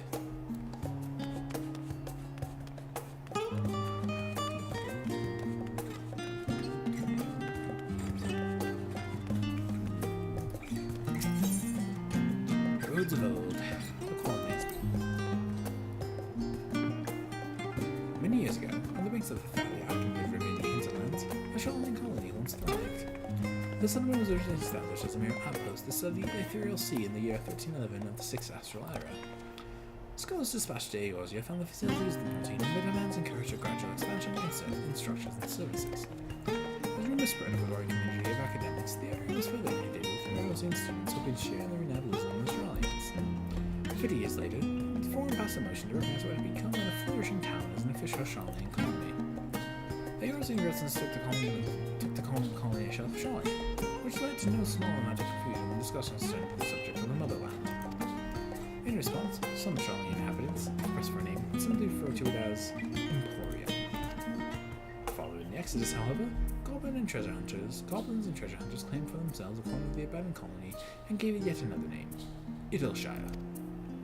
In the following chapters, Norris introduced the most prominent features of Idleshire. The book does not contain information, additional information on the form. We'll cover the history of the Charlene in greater detail. Yarn. Brightly colored book. The story of Charlene. Read the book. Long ago, on an island in the northern sea, there lived a Rokidan man by the name of Yunkrip. I can never say that name. Yunkrip was a student of astrology, and he divined that a flood of terrifying proportions would soon sweep over the lands of Eorzea. So it was that he built a gigantic ship, assembled a crew, and set sail for the imperial realm. The flood arrived as foretold, and to their horror, the strangely churning waters drove the people towards the ocean. It was there, however, that Yunkrip's hold them aboard his ark, but the danger had not passed. A towering wave approached, threatening to smash the vessel to pieces. With only moments to spare, Yunkrip wove a mighty spell of teleportation and shifted the entire ship to safety atop Abalathia's spine. Refugees from the surrounding regions huddled there alongside them. It was not long before disputes over the dwindling supply of food led to violence and bloodshed. Saddened by the sight, Yunkrip gathered in his crew and his grateful passengers and abandoned the ark to those reddened peaks. They journeyed to the coast where they built a new ship, intent upon returning to the northern seas. They lighted on the beach of an island and settled upon that very spot. That settlement prospered and grew, and in time it became the city of Charlene we live in to this day. You gain a fundamental understanding of Charlene history and the foundation of the forum. Head outside of the rendezvous point and await your companions. Cool. Red.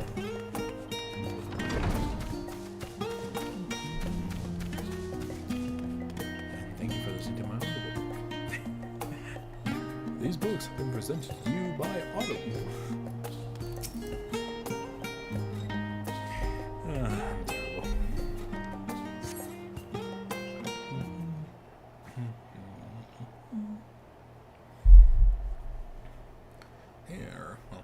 there's two of them.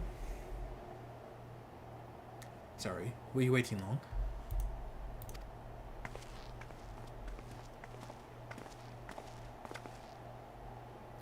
I want to make sure I borrow at least a few promising volumes. Alphino and Kryl should be along shortly. I was delayed in similar fashion. As far as I could see, no titles in the Archon stacks mentioned the final day specifically, so I have no choice but to start with the tangentially relevant tomes, if they are even that. At present, the plan is to skim through as quickly as we dare and share our discoveries as we make them. It would have been nice to invite everyone to the estate, plenty of places to read, and a ready supply of hot tea. Oh, I was always fond of reading outside. Well, it's not about the little pleasures, is it? You miss your home. It's been difficult. After arrival, we managed to speak with one of the family servants and ask how things were. It seems our dear father has instructed the staff that even if Alphino and I were to return to Charlian, we would not be allowed across the threshold. A harsh measure indeed. I hope that I understand his position and that of the Forum will perhaps lead to a reconciliation. We'll mend this rift one day. I'm certain of it. And what of you, Graha? Have you been to visit your family? Or do they not live here in the city? Ah, well. My situation is also somewhat complicated. I was raised in Charlian, yes, but I was born rather further away. In the southern regions of Ithilbard, in fact. For generations, my people have dwelt in Corvos, the coastal region opposite the island of Thavnir. The Elegans founded a city in that fertile land, and by ship, brought in the subjugated tribes of the Mikote to serve as laborers. Of course, the massive earthquakes of the Fourth Umbral Calamity brought an end to the Empire's reign, and when the Fifth Calamity froze the seas solid, many of the tribes still living in Corvos braved the journey back to Eorzea. My ancestors, however, chose to remain, that they might prevent the remnants of elegant technology from being misused. Is it Corvos under Garlean rule? For the past 50 years, yes. Some semblance of local culture remains, as is the case for most imperial provinces.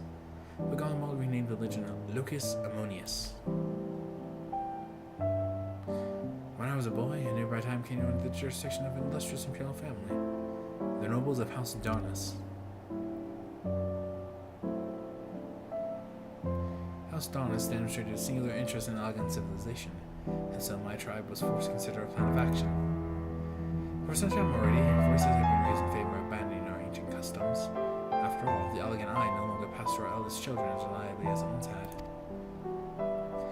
Fear of discovery eventually tipped the scales, and the decision was made to bury our ties to the knowledge and traditions of Malog. As the last child born with the elegant eye, I was given over to the custody of friends and the students of Odessian, who had me registered as a Australian citizen. I never even considered. Forgive me, it was an unkind question. Even Thacker was taken in by Archon Louis, was he not? Stories of adopted waste and rescued orphans are more common among Charlians than you might think. Yet regardless of our origins, we are all provided with an equal opportunity to learn, and with sufficient, perspicacity, we outsiders can even earn the vaunted title of Archon. This is exactly why I have such love for this country, and why I wish it to remain a nation of which its citizens can be proud. Here. Another good reason to get to the bottom of the foreign stubbornness, aside from the trifling matter of our impending doom. Excuse us while we try to make some headway into these books for Kugo. More company should be arriving any moment now.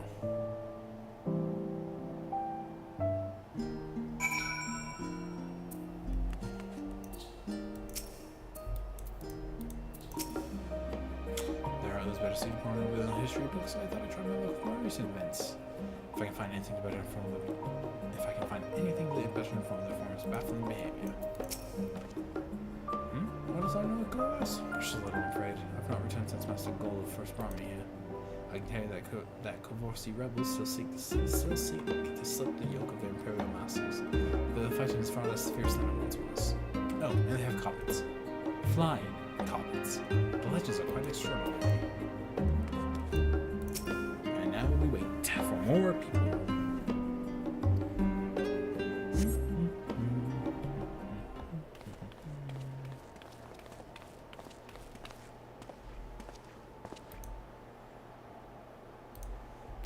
We've returned with our selections. Although I must say, the pickings were quite slim indeed. Mr. Scrile has already flicked through every history book devoted to the disasters, and more than a few which barely made mention of them. As such, we'll be looking to research papers on the Umbral calamities, as well as articles written by prominent forum members. Perhaps their knowledge of the final days come from an unexpected source. Speaking of which, might I ask you a few questions related to the final days? I'm the only one here who didn't witness the events of Amarat firsthand, and fear I may be overlooking critical details. I got you, Kryle. My thanks. Now where to begin? First things first. What kind of phenomenon did the ancients encounter as the final days drew nigh? Complete stabilization of creation magics, problems on route powers over from ether, the worst kind of phenomenon you can imagine. As much as I want to be sassy, I'll be honest. Complete destabilization of creation magics.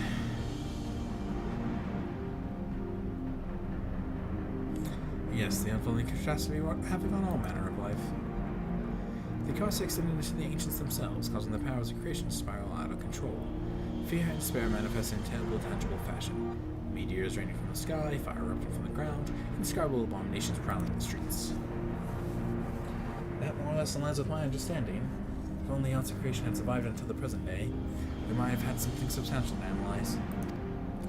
To the best of our knowledge, however, these techniques were not preserved or passed on. Each told us surmises that the closest known magic is that of the summoning rituals promulgated by the Asians. Was there aught else of note which heralded the approach of the final days? The entire star was engulfed by disaster all at once. They say it began with the keening sound from the land itself. Alphino, you can answer this one. They say it began with the keening sound from the land itself.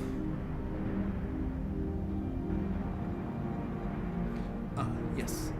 The Amaritines spoke of it, didn't they? We never did hear the sound ourselves, of course. Just as we were into the midst of the madness. But it seems that each and every one of the catastrophes was preceded by this ominous noise. Eventually it resounded all across the star, and not even Amaral was spared. So the ground was crying out, you say? To be considered the harbinger of doom, it must have been quite distinctive, and probably quite loud. I'll to speak with one of Numenon's Mehmets and ask if any books which make mention of such a sound. Last but not least, would you describe how the ancients sought to quell this unprecedented calamity? What definitive action did they take? They summoned Zodiark. They summoned a primal. I mean, come on. Yes, with Elidibus serving as his aunt, so many gave themselves in sacrifice to bring him into being. We do not know exactly how Zodiark brought salvation to the star, only that by his godlike will would the laws of nature set aright. Then, once the balance was addressed, the ancients offered up before the sacrifice to heal the ravages of the final days. Lives threatened the new, and it was these fledgling souls that they intended to render under Zodiark. A trade that would have allowed them to resurrect the shades of loved ones absorbed by the primal. Or might have, had Venat and her followers not manifested opposition in the form of Hedwig. Thank you, both of you, for the detailed review. I feel much more confident now in my understanding of events. With all that freshly in mind, it does make me wonder what the Telafori truly mean when they bring back the final days. We've seen what they're doing with those towers of theirs. Is forcing people to summon primals a kind of catalyst? Are they attempting to mirror the conditions caused by unstable creation magics? Or are they simply using the final days as a figure of speech? A convenient metaphor for the scale of destruction they plan to unleash? But this is all just pointless conjecture at this stage. Let's return our attention to the forum, shall we? We should keep an eye out for your Stola, but just how we began studying these research papers. Moving on. Many forum members are also researchers or professors. If they know aught of the final days, then that knowledge might surface in their writing. That is my hope, anyway. It really is coming to have all these dedicated assistants on hand. Right then, enough chatting, more reading.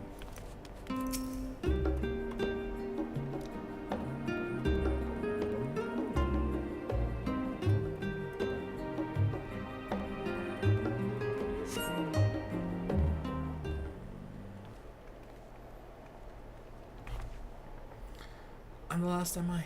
Well, my extended search of the Archon stacks produced one or two possibly useful books. But I want to get your hopes up. If you recall, Urianger learned of the source's reflections from the Garum oracles. For its potential to cause panic and confusion, the tome was deemed apocrypha and still in the Great Guban Library. It is even less likely that knowledge of the unsundered will, not to mention the home of the final days, will be left sitting on a shelf for any curious scholar to find. It stands to reason that my colleagues, be they Archons or Counselors, should perforce be largely ignorant of the subject. Yet when you confronted Master Fauchenal with the knowledge of the Telefora and their machinations, he scoffed at the suggestion they posed a threat. He seemed adamant that the former would know what the final days were truly upon us. Which only supports the conclusion that whatever privileged wisdom has guided the former's behavior has been kept secret from the rest of the nation.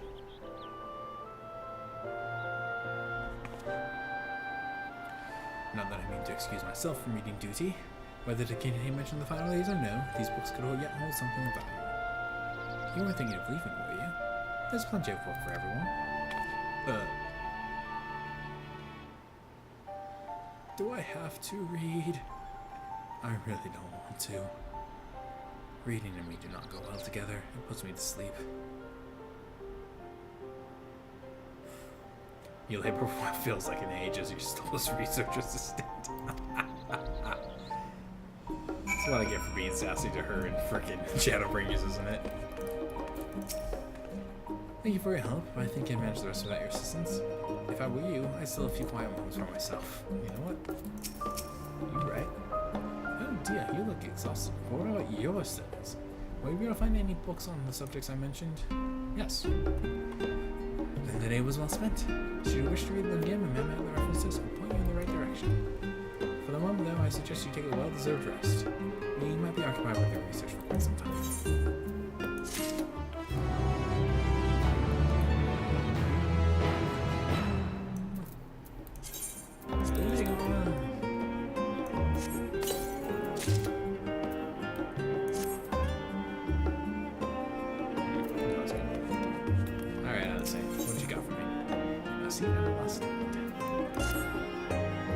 Break for Kyo?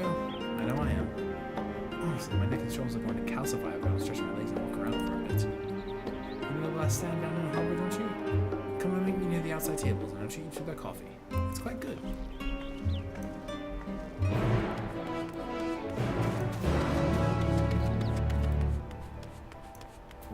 Sure.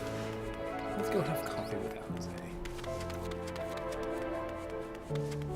And like I got anything else to do, right?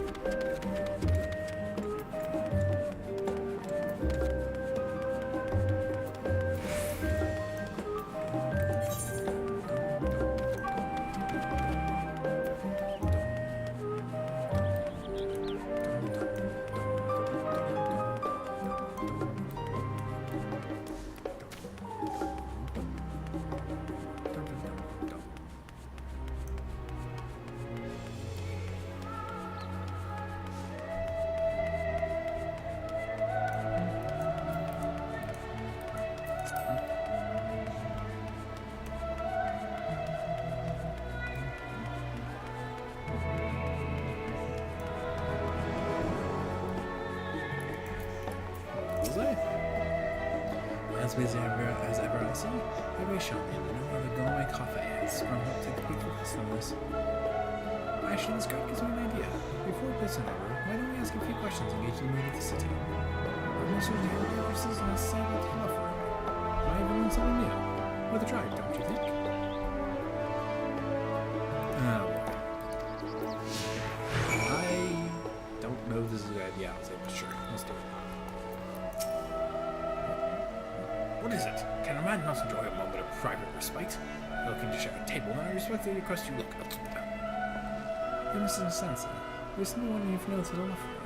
His enemy's peace promised an end to all we hold dear and... Wait, you're the hustler of the year, girl, aren't you? This man with you is obviously a foreigner. I heard you were just hoping for helping outsiders indulge in their barbaric whims, and here you are giving truth to the rumor. I'll think you leave me be. I've not to say to the likes of you. Well, I must apologize. It was foolish for me to expect an ounce of civility from one's own land. Come, Rakuyo. Salty. salty. Probably doesn't know that I have a demon on my head. Yes, I don't believe I've had the pleasure. Pray, excuse the interruption. We were hoping you might share your thoughts on the Lofera and their unconscionable plans. My goodness, if it isn't the young Miss Livier. My apologies, but I work in the office of the Forum, and if word reached Master Fortunal that I was helping you. I see. We're sorry to have bothered you.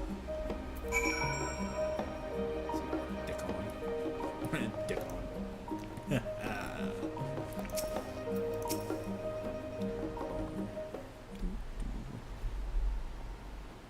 Welcome, sir. What can I offer you today? Wait, is that Mistress Alice I say there? My word, how long has it been? Far too long. Wait, Dickon, the owner of the Last Stand. I used to frequent the cafe on occasion, in between lessons in the studio. That seems like an age ago now. I remember that you and Master Alfino had set sail for Eorzea, but then you never came back. Lately, there's been gossip about your father sending the pair of you. Everything alright at home? It's complicated, and I hadn't expected a couple of complete strangers to be so familiar with our situation quite so quickly. Everyone has an opinion, it seems. Well, it is House Livier. No matter how discreet Master Fontenot may have been, as your family's doings never stay secret from all. Things about where they are. What brings you back to the city now, of all times? We have questions, and only Charlene has the answers. Tell me, Master Dickon, have you heard anything about an apocalypse called the Final Days? What, like the end of the world? Nothing like that, I'm afraid. And that's what you're here to find? Information on this apocalypse? Yes, whatever we can learn. Unfortunately, your patrons appear to be unwilling to speak with me. Wish there was more I could do to help.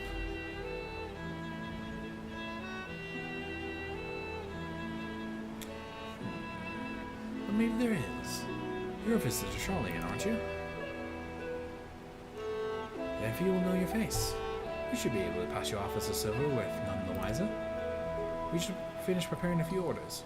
Strike up some friendly conversations while you're sending down the food, and you might just get the answers you're looking for. Oh no. Not a bad idea. I hate to ask, but what do you think? Yeah, I'll do it. That's the spirit. Pay attention now, and I'll explain what each of these dishes need to go. The tea set is for the chatty group by the water's edge. The omelet is for one of our regulars, a Highlander by the name of Gisela. She's sitting at an outside table with a friend of hers. Behind them, you should see a Mikote gentleman. He ordered the oven-baked lobster. Got all that? If you're not sure, just ask and I'll explain again. Good luck. Well, I'm gonna be a server. I should dress the parts.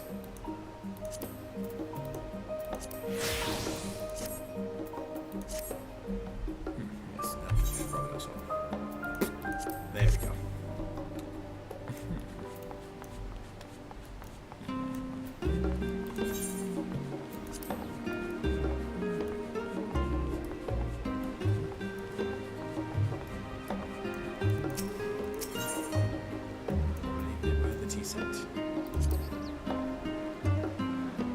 Oh, my tea set. Lovely, thank you. Yes, I'm just I'm sorry, I never heard them or their final days. My friends are somewhat informed when it comes to current events. Now, if you wanted to hear about the ritual arcane practices of the Sixth Astral Era, come to our esoteric, and please knock your ear off. They had the omelette. Ah, finally. 2, 4, 6, 8. Let's dig in, no time to waste. I'm just wondering what you know about the Telefora in the final days, if you don't mind me asking. What? The Telefora? Ah, yes. I remember seeing the name in the latest Gazette. That's some grand claim about the end of days. Some old senseless warmongering. When will these fools go retire, spilling each other's blood? Best stay out of it, I say. Forum made the right choice, and I fully support our decision to remain neutral. And finally, the big lobster. Urbane's banter with a smile. At last, the oven-baked lobster is mine! You have no idea how long this saved and suffered to avoid this dish. Yes, indeed. What do you know about Crawford in the end of days? I'm just out of curiosity, no big deal. The final days? This is the first I've heard of it. Although that would explain why my friend has been rushed off his feet. It must be a bit busy time to be a cleaner. What's a cleaner? You don't know what a cleaner is? They're collectors of a sort. Travel the world procuring things that we haven't got here in Charlian, versus bulk copies of like specimens and so forth. So name for those folk who trail after the reapers in the fields, picking up the grain which was missed. I, by all accounts, cleaning is the most meticulous and demanding profession. Like these so often, right? Make good on their negotiations studs, and then maybe the capital road he's with us friendly. Why else would the cleaners be buzzing about in such a frenzy? Much slobbering, you see what I mean? They're cutting loads in from the docks all day. It's never been detected before, but like this. I see.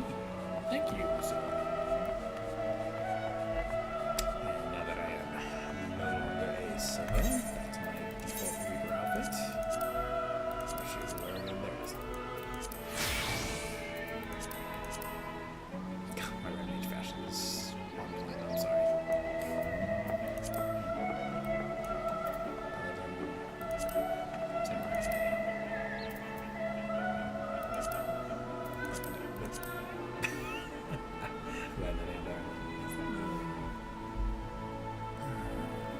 Oh, that's my machinist.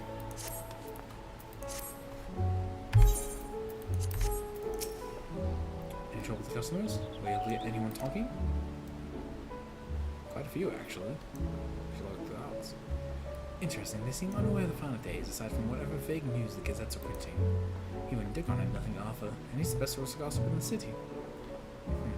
And the Forum does have secret knowledge, and they've done an impressive job of saying no one whispers into their own ear. In any case, thank you for playing the part so well. Here, that cup of coffee I promised. Let's leave your jigs somewhere else, shall we?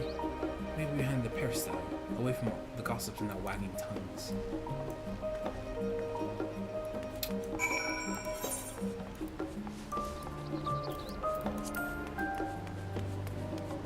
And another meteorite, so we'll attune to that real quick.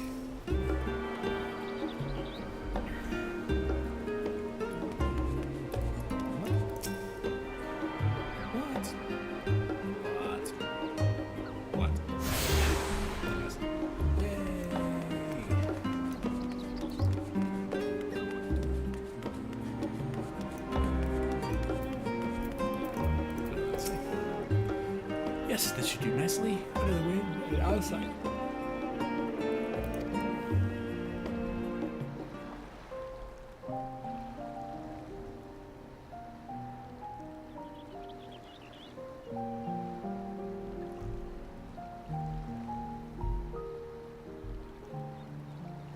When our father disowned us, I couldn't believe what I was hearing.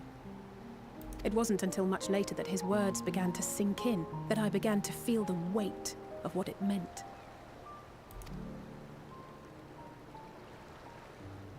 Do you remember when the decision was made to come to Charlian?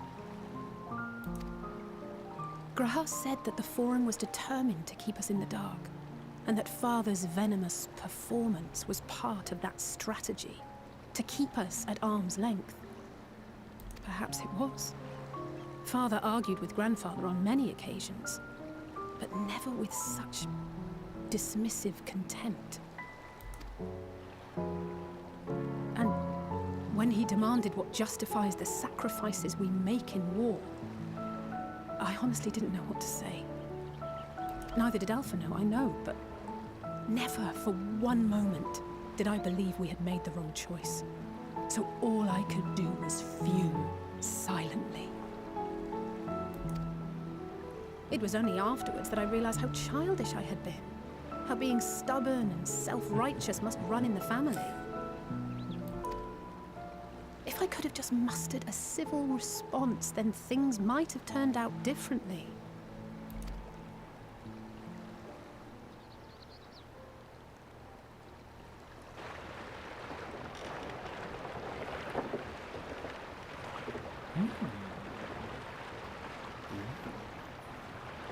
Interesting.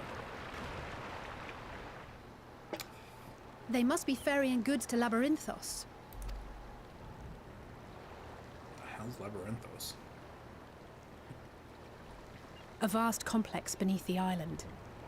Sharlayan is famous for archiving knowledge from around the world.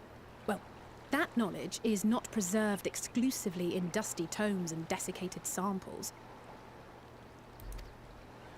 Our living library, comprised of all manner of flora and fauna, is housed and studied within that underground facility. Still, that did seem to be an unusually large shipment. When I lived here, it was rare to even see such cargo transported by boat.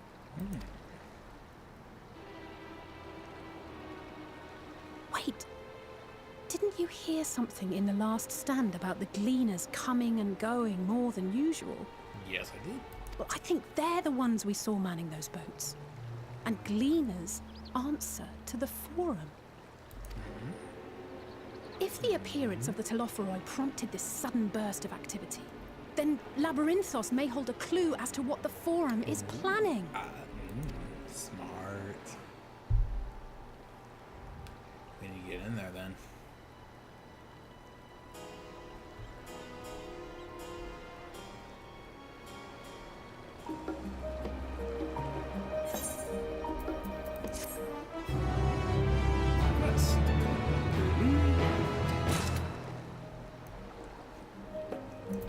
Okay, and I think on that note, we're gonna call it.